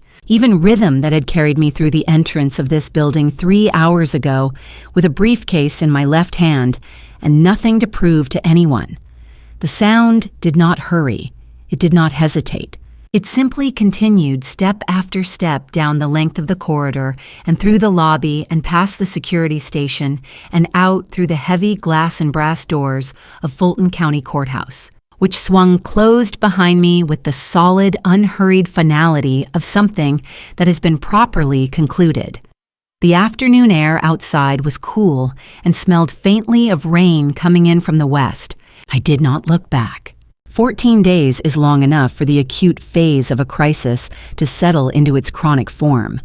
The city had moved deeper into autumn while I had been moving through the paperwork. The Bradford pears along Peachtree Road had gone from gold to a dull bronze, and the maples in the Buckhead median were dropping their leaves in earnest now.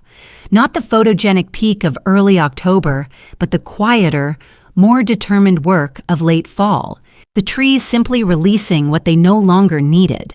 I had spent the 14 days since the courthouse in a rhythm of early mornings and late evenings, rebuilding what Beckett had taken from the client files, one relationship at a time. It was painstaking work. It was also familiar, which helped. The elevator in Buckhead Tower opened onto the 22nd floor at 7:45 in the morning, and Warren Stratton was waiting in the hallway the way he always waited, standing. Not sitting, because Warren had never been a man who waited passively for anything.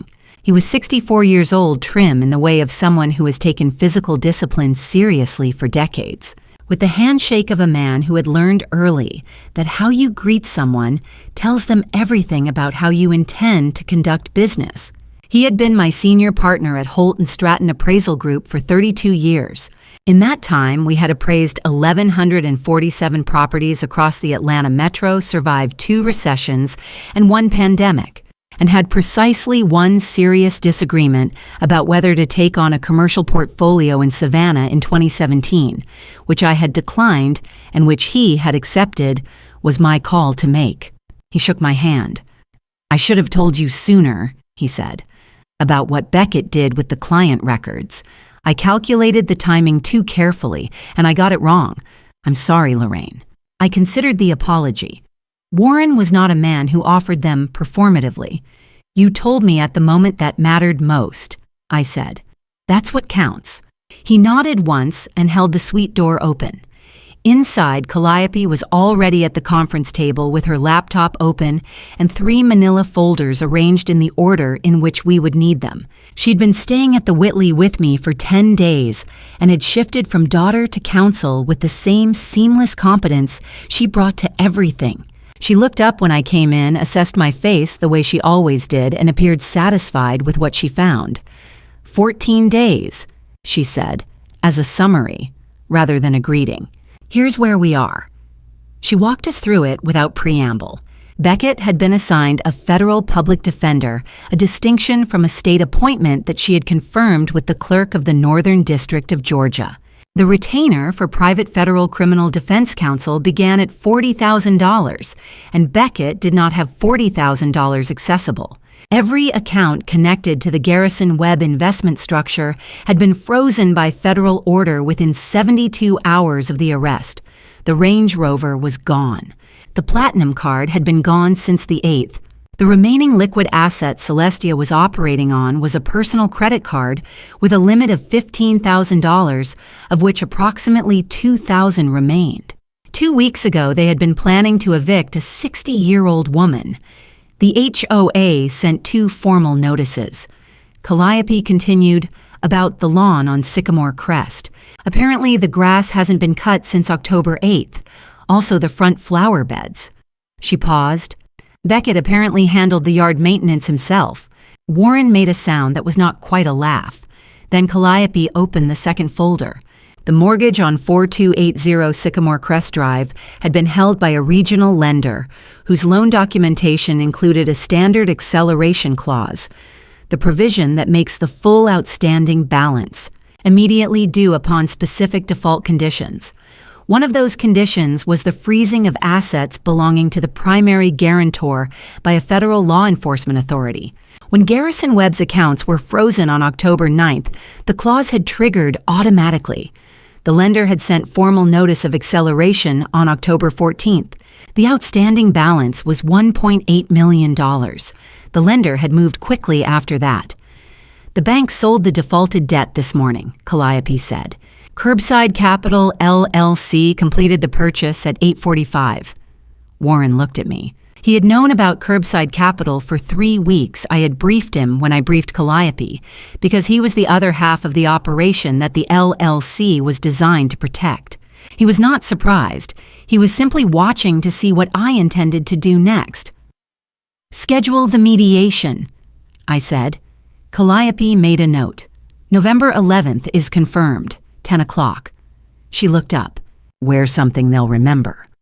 Warren turned toward the window. The Buckhead skyline stretched south toward Midtown in the clear October morning, glass and steel, arranged in the particular Atlanta way that always looks like a city mid-construction, always becoming something rather than simply being it. He was quiet for a moment in the way he gets when he is choosing his words before committing to them. "What do you intend to do with the property, Lorraine?" I stood at the window beside him and looked at the same skyline.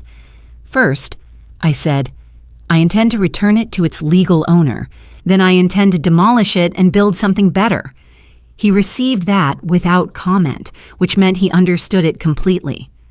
Calliope spoke from the table. "One more thing. Beckett's defense attorney called me yesterday. They're asking whether you'd be willing to provide a letter of substantial support, full cooperation from Beckett against Garrison's network in exchange for sentencing consideration." I turned away from the window. The question sat in the room for longer than it usually takes me to answer something. I looked at the Buckhead skyline without seeing it, which is something that does not happen to me often. Beckett, at the bottom of the porch, steps with a piece of paper. Beckett's voice on the 14th voicemail hollow and exhausted. Beckett, at 8 years old, in the snow. "Tell them I'll think about it," I said. I moved to the desk and opened the new file on my laptop. The header read Curbside Capital LLC Property, 4280 Sycamore Crest Drive, Alpharetta G, a 30005. Below the address in the field marked Current Status, I typed 2 words, Active Asset. The house on Sycamore Crest was no longer a family matter. It was a line item. And I knew with the precision of 32 years of professional assessment exactly what it was worth and exactly what it could become. I opened my calendar and typed 2 entries for November 11th. 10 a.m. mediation. Wear the red suit. Below it, after a single line of space, 9:45 a.m. Calliope side entrance. Veterans Day had given Atlanta an unusual, quiet, fewer cars, fewer horns, the kind of morning where the city moves at half its normal speed and does not apologize for it. The sky was the hard, clear blue that Georgia produces in November when it is trying to remind you that beauty and cold can occupy the same space without contradiction. I had parked in the Fulton County garage at 9:40, sat in the car for 1 minute without moving and checked the mirror once. The deep red suit required nothing. I got out. Mediation Room 3 was at the end of the second-floor hallway overlooking an interior courtyard where a single oak had shed most of its leaves onto the brick below. Beckett and Celestia were already seated when I walked in at 9:55. 34 days had rearranged both of them in ways that no amount of effort could have concealed.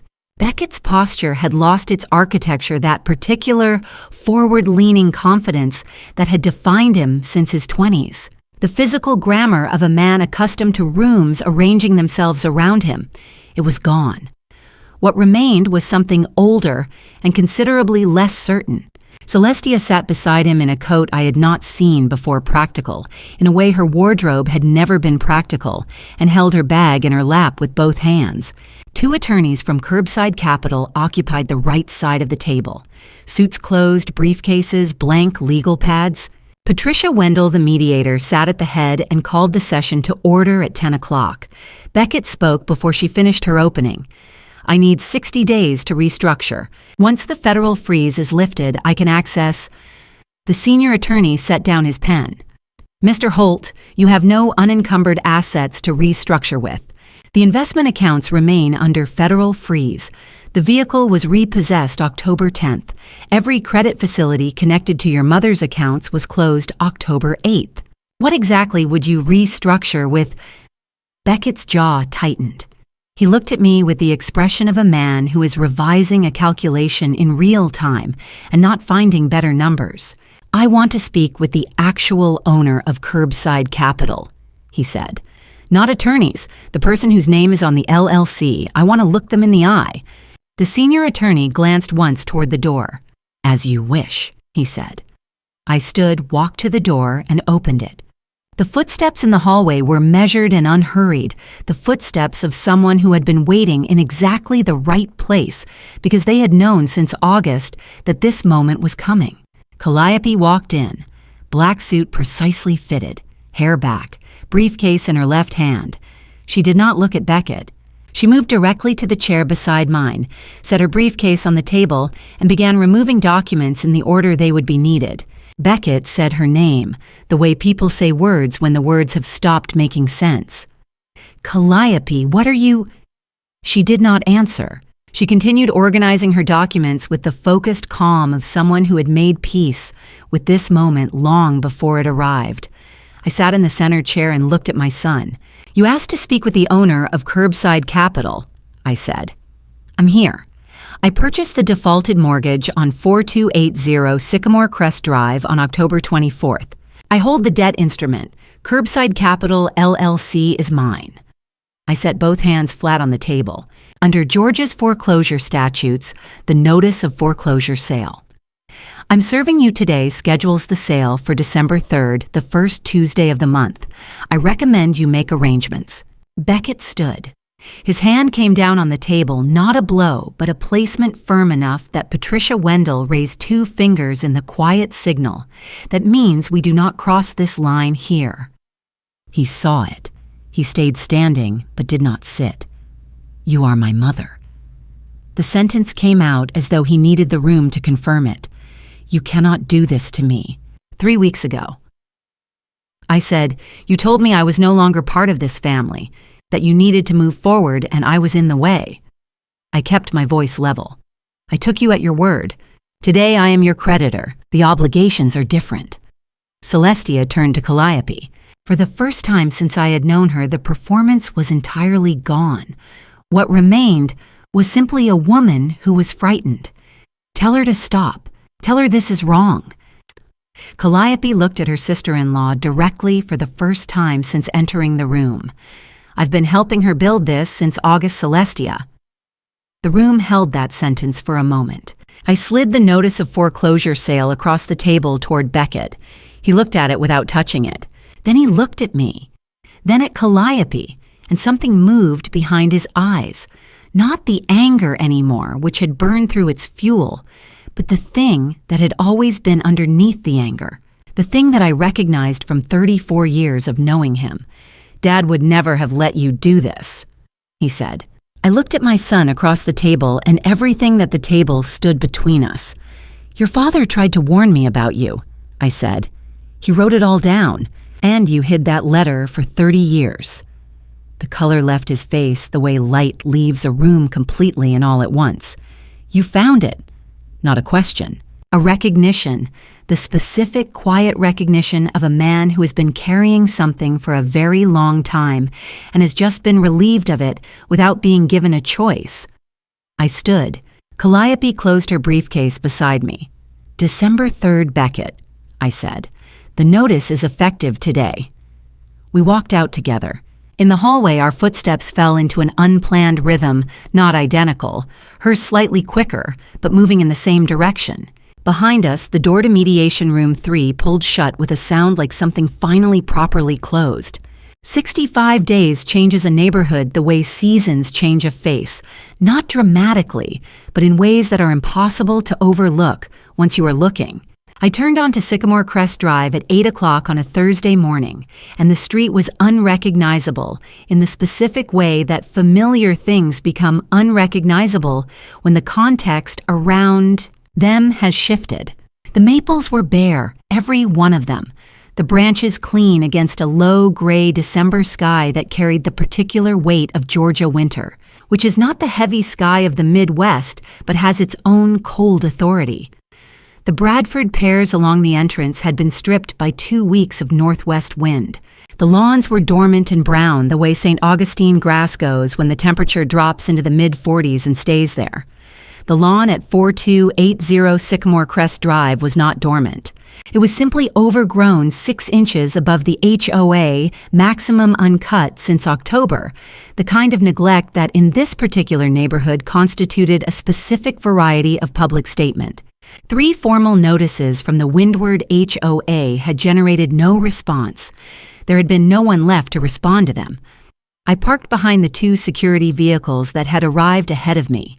The 4 officers from the private firm were already out of their cars, standing with the patient professionalism of people accustomed to being present at difficult endings without becoming part of them. Across the street, Dorothy Carmichael stood on her driveway. She was not holding her phone. She had no reason to document this morning what needed documenting had been documented 65 days ago, and the record she made then had already served its purpose in ways she probably did not know the full extent of. She simply stood with her arms at her sides and watched. The expression on her face was different from the one I remembered from October. That one had been urgent alert, the face of someone witnessing something that required a witness. This one was quieter. The face of someone watching a long story reach its natural conclusion. The moving truck was parked at the curb with its rear doors open. Beckett was working alone, moving cardboard boxes from the front door to the truck bed in the methodical, exhausted rhythm of someone who has been at it for a while. He was sweating through his jacket despite the cold, the kind of exertion that produces heat regardless of temperature. He did not look up when I got out of my car. Celestia stood near the garage door. She was holding a single bag, not the structured leather she had always carried, but something smaller and soft-sided, and she was looking in the direction of the street rather than at the truck or at Beckett, as though she had already separated herself from the logistics of leaving and was simply waiting for it to be over. I went inside with 2 of the security officers for the post-foreclosure walkthrough. The house had been lived in to the last dishes in the drying rack, a throw blanket folded on the arm of the couch. The particular mixture of used and vacated that a home achieves in its final occupied days. I moved through each room, methodically clipboard in hand, checking against the fixture inventory that had been attached to the curbside capital purchase agreement. In the living room, I stopped. The painting on the east wall was still there, a large oil canvas, a Tuscan vineyard at dusk, warm ochres and deep greens. Purchased in Florence and shipped to Atlanta 4 years ago on what I later confirmed had been my platinum card. It was mounted on structural anchors drilled into the load-bearing wall, not hung on picture wire, but fixed the way something is fixed when the person hanging it intends it to stay. In the corner of the room, half concealed behind the armchair, was a folding stepladder. On the floor beside it, a screwdriver. Celestia appeared in the doorway behind me. She had moved from the garage without my hearing her, and she stood now in the entrance to the living room with the expression of someone who had worked out exactly what they intended to do, and was recalibrating rapidly upon finding the room already occupied. "I flew to Florence for that painting," she said. Her voice had recovered some of its precision, the specific register she used when she wanted the room to understand she was not making a request. "I selected it myself. It belongs to me." Or I turned and looked at her. "You flew to Florence on my credit card, Celestia," I said, "and that canvas is mounted on structural anchors fixed to a load-bearing wall. Under Georgia property law and under Clause 7 of the purchase agreement you signed with Curbside Capital, all permanently affixed fixtures transfer with the property." I paused. "If you remove it, you'll be facing a felony theft charge in addition to everything else currently on the table. I'd recommend leaving it." The screwdriver hit the hardwood floor. The sound was small and sharp and final. I turned back to the clipboard. Behind me, I heard Celestia leave the room. Beckett appeared in the doorway a few minutes later. He did not have a box in his hands. He stood in the entrance to the living room the way people stand in doorways when they are not sure whether they are staying or going one shoulder against the frame, weight not fully committed to either direction.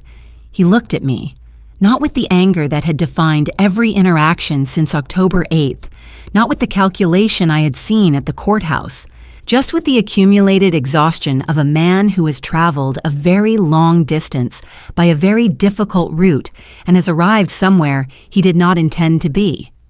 "Did you ever love me, Mom?" he said. I set the clipboard down on the arm of the couch and looked at my son directly. "I loved you enough to keep this house when you were 8 years old and had nowhere to go after your father got sick," I said. "I worked double billing cycles for years, so you would never once come home to an empty refrigerator or a shutoff notice. I loved you enough to never tell you any of that, never once make you carry it." I held his gaze. "You just never thought to ask." Beckett was quiet for a long moment.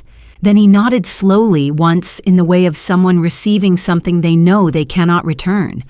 He pushed off the doorframe and walked back toward the front door without speaking again.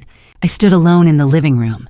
The indentations in the carpet where the family dining table had stood for 30 years were still there, 4 precise circles pressed into the fibers, a record the room had kept without being asked to.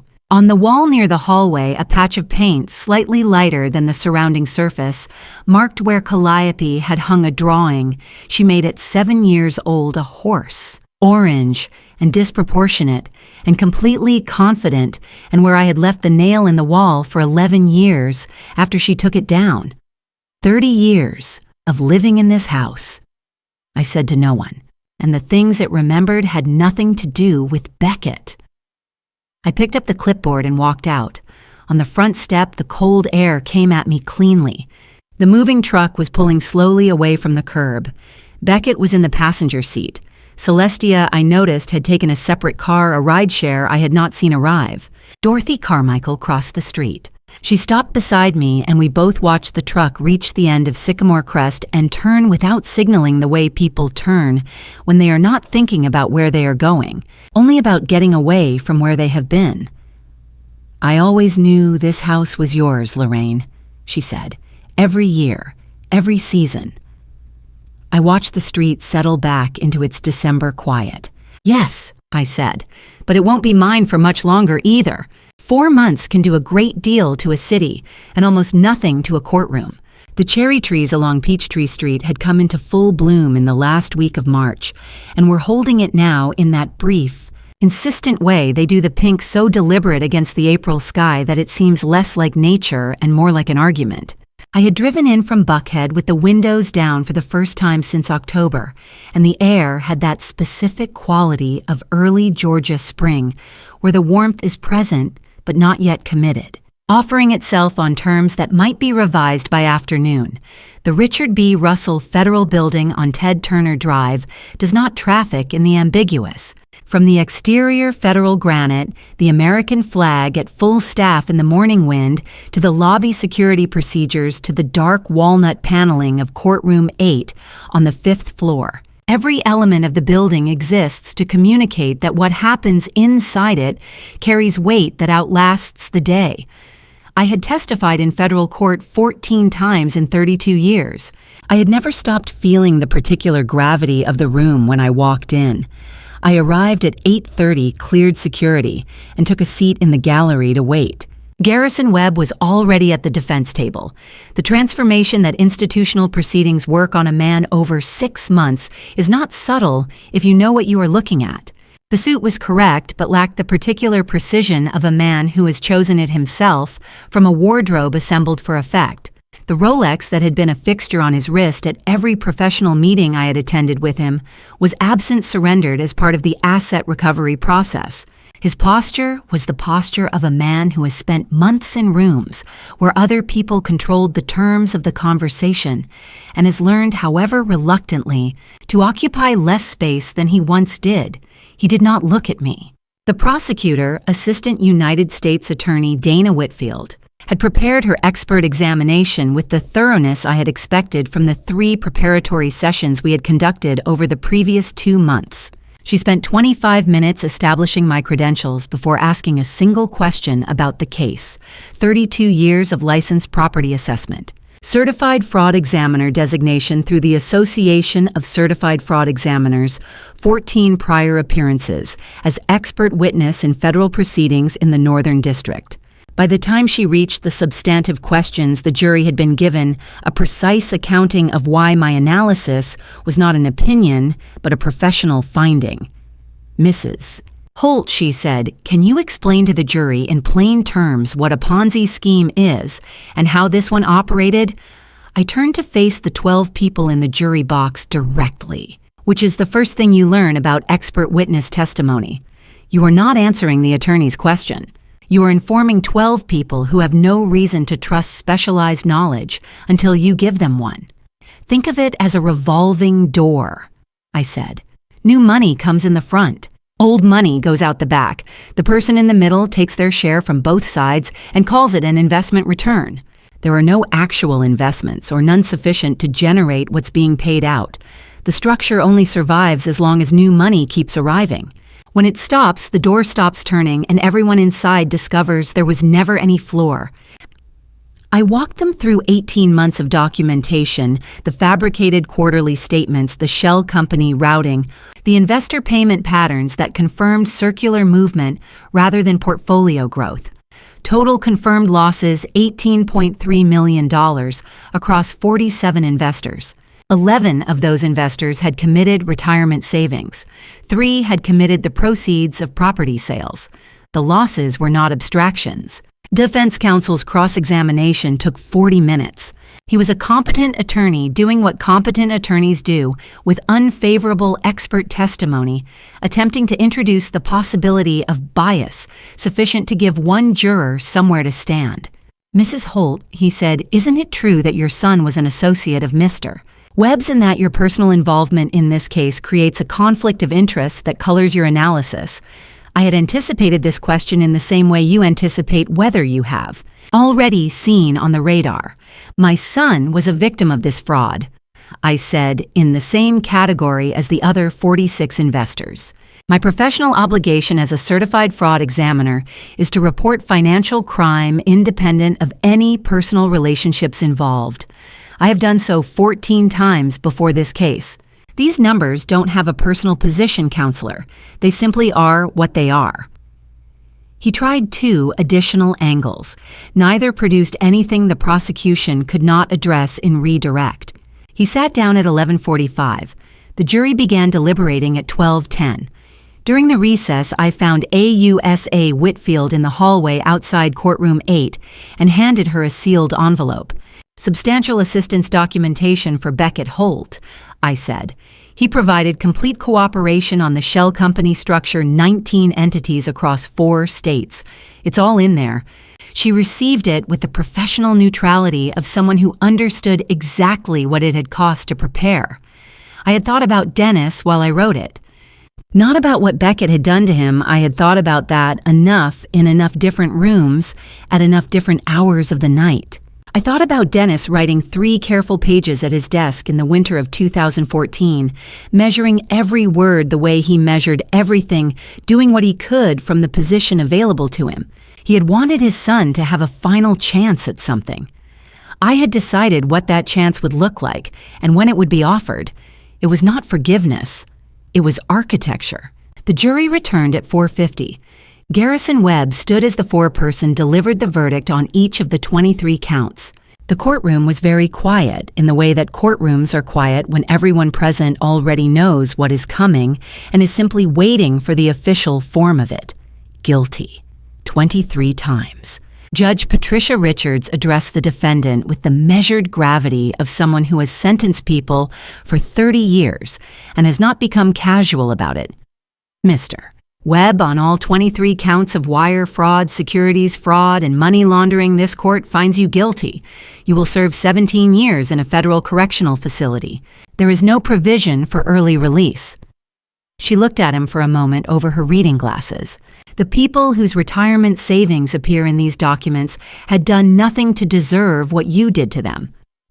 The gavel came down once. In the gallery, someone exhaled the long, slow kind that means a held breath finally released. I gathered my materials and walked out into the hallway.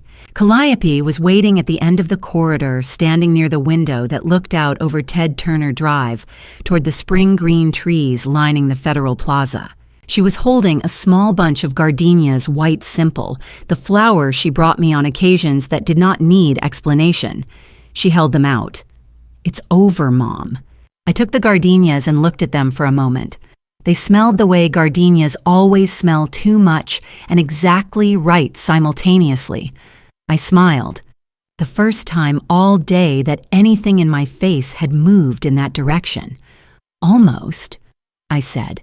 "One more thing left." Calliope did not ask what it was. She had known for a long time. The plea agreement was signed on a Tuesday morning in May. No trial, no gallery watching.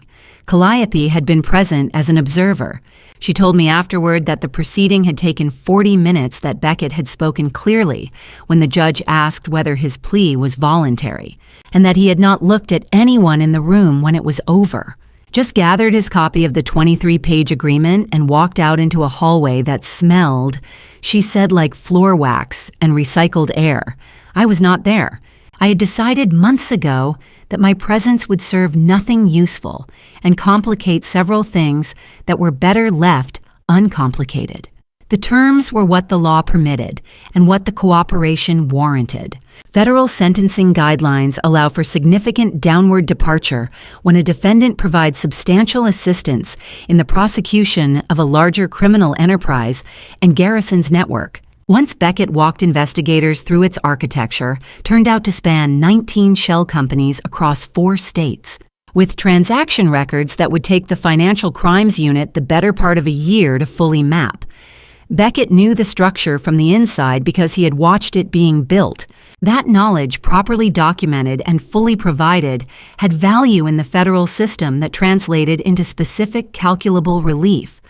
3 years probation, 0 custodial time, a restitution payment plan spread across 7 years, and 120 hours of community service, assigned through standard court channels to a commercial cleaning company that held maintenance contracts with several buildings in the Buckhead Financial District.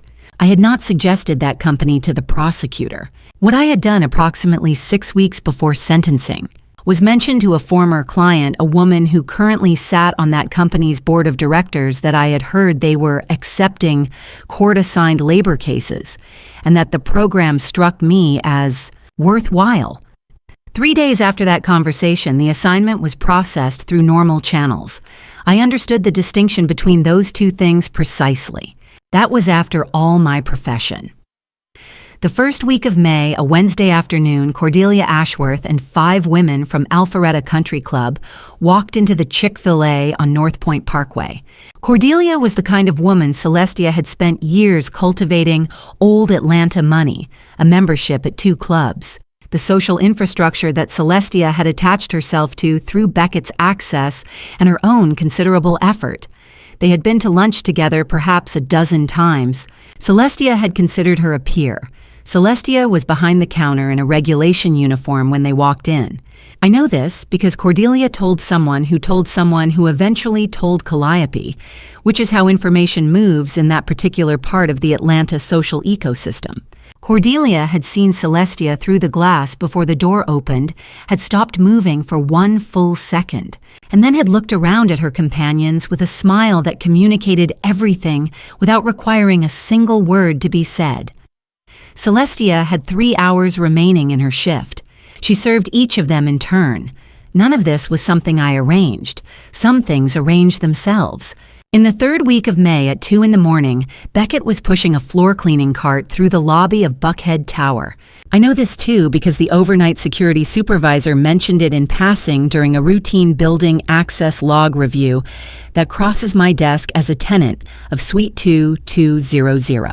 He had noted it only because one of his staff had accidentally activated the building's internal audio system while running a diagnostic on the conference room equipment, a system check that happened to broadcast through the lobby speakers at full volume. What the lobby heard at 2 a.m. was a recording from the previous week's board presentation. My voice clear and unambiguous. The Windward property post-demolition appraisal confirms a 40% value increase. Gentleman Curbside Capital's portfolio has effectively doubled in under 8 months. The security supervisor noted in his log that the cleaning staff member he did not record a name had stopped working and looked up at the building directory for an extended period before resuming. The directory board in the Buckhead Tower lobby lists tenants by floor. Suite 2200 reads, Lorraine and Associates Certified Asset Appraisers. I read that log entry on a Thursday morning with my coffee and did not comment on it to anyone. The phone call came on a Friday evening, 11 days after the plea was signed. 11:47 p.m. from a number I did not recognize. New account prepaid most likely. The kind of number you use when you are not certain you have the right to call the one you actually want to reach. I looked at it for 2 full rings before I understood whose it was.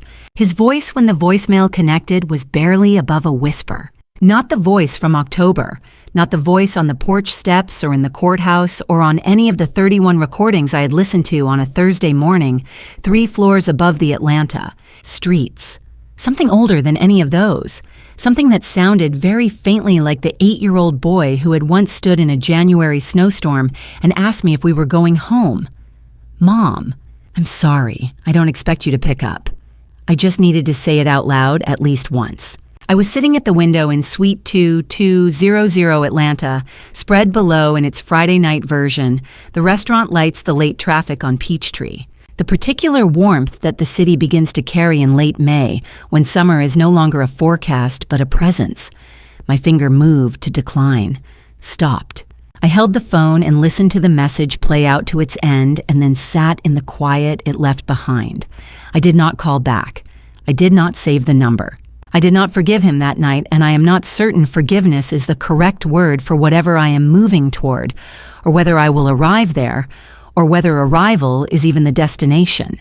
But for the first time in a very long time, I let his voice exist in the air around me without needing it to be anything other than what it was. I decided sitting at that window that this was enough. For now, it was enough. The next morning, I called Calliope before 8. Are the demolition permits finalized? Everything's approved. The crew is confirmed for Saturday morning. Good, I said. A brief silence. The comfortable kind, the kind that two people share when they have been working toward the same thing for long enough that arriving at it requires a moment of adjustment. Then Calliope said, "Mom, are you ready?" I looked out at Atlanta, which in early June had gone fully and unapologetically green, the trees along Peachtree dense and dark, the sky above them a blue so deep it looked permanent. I've been ready for 30 years, sweetheart. Georgia in early June does not ease into the morning. It arrives all at once fully committed. The air already warm by 7 and the light already certain of itself in a way that leaves no room for ambiguity. I parked at the end of the block at 7:25. No briefcase. No suit. Jeans, a white shirt, the running shoes I had not thought about choosing. For 8 months I had dressed for rooms that required me to be formidable. This morning, I dressed for a day that only required me to be present. Calliope was waiting at the construction fence with 2 coffees. Her hair was down. She handed me a cup without speaking, and I took it, and we stood together looking at what remained of the house on Sycamore Crest Drive. The interior had been cleared over the previous 2 weeks' furniture fixtures, 30 years of accumulated material life. Everything cataloged and auctioned by Calliope with the same precise care she brings to any work she believes in. Every dollar from the auction had been transferred into the operating account of the Dennis Foundation, which had received its federal nonprofit determination 6 weeks prior. What stood inside the blue construction fence now was a shell wall's still upright roof intact, the structural bones of a place that had been a home for 3 decades and had stopped deserving that word sometime before I understood that it had.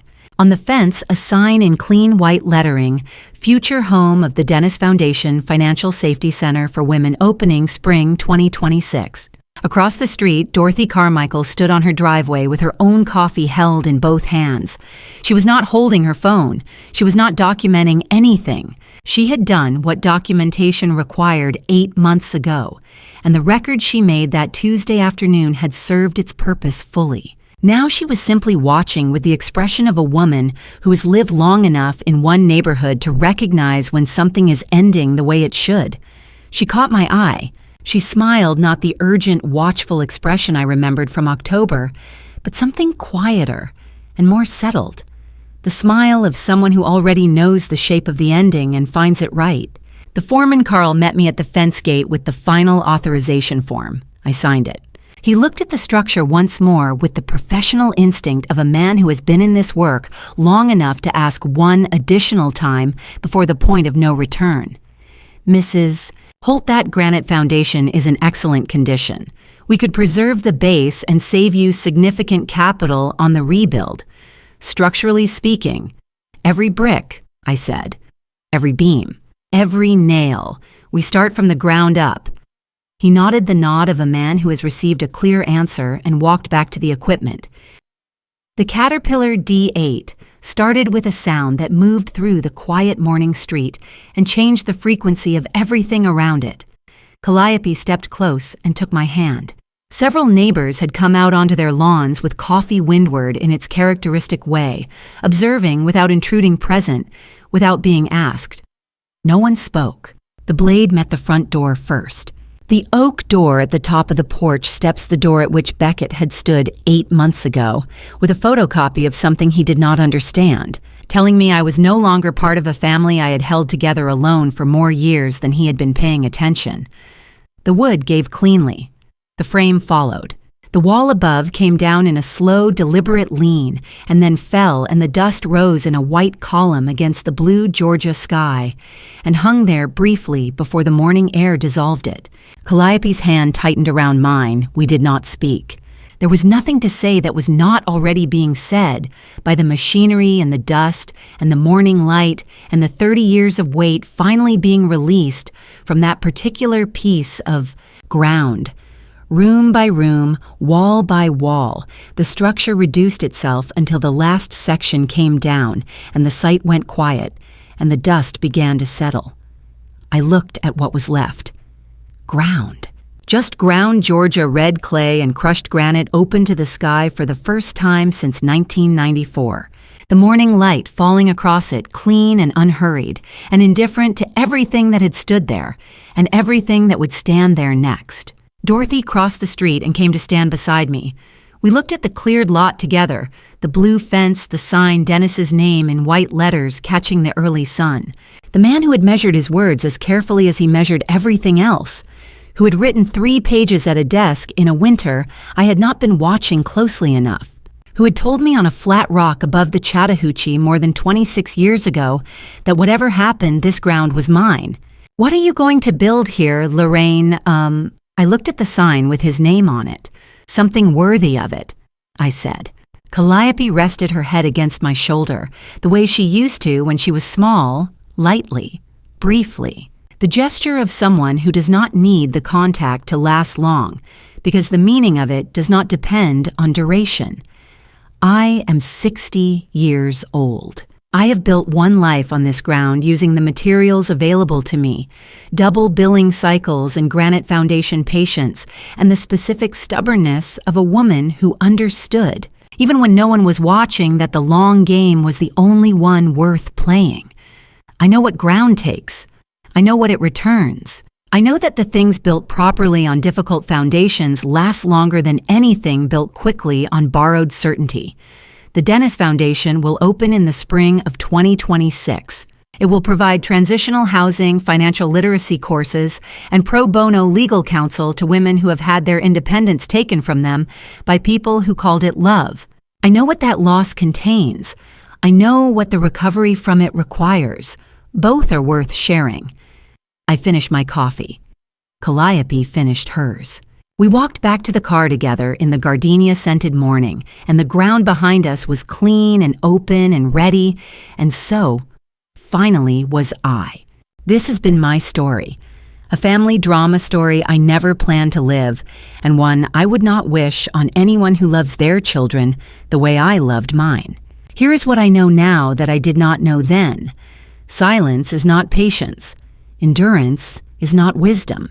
For 30 years, I protected a man from consequences he needed to face, and I told myself it was love. Looking back, I think it was something closer to fear. Fear of the conversation, fear of the grief, fear of what I might find if I looked too closely. Family revenge stories always look clean from the outside. From the inside, they feel like loss dressed up in paperwork. My honest advice, do not do what I did. If you see the pattern forming in your own house, name it. Address it early. The longer the silence, the deeper the foundation you will eventually have to tear down. This kind of family drama story taught me something I could not have learned any other way. I had a moment standing on that cleared ground with the dust still settling when I asked God what the lesson was supposed to be. The answer came quietly, the way real answers do. Restoration is still possible, just not of what was, of what should have been. In family revenge stories, people focus on the outcome. I want you to focus on the cost. Know your worth before someone else decides it for you. And if this family drama story made you feel something, if any part of it reflected something in your own life, share it with someone who needs to hear it. Leave a comment below. And if you want to be here when the next story begins, subscribe so you never miss what comes next. Thank you for staying until the very end. It genuinely means everything. One final note, the stories ahead contain fictional elements crafted with care for reflection and insight. If that is not what you are looking for today, no hard feelings, choose what serves you. But if you are staying, I am glad you are here. Alright, that's the story for today. Thank you for staying around. I will see you in the next time.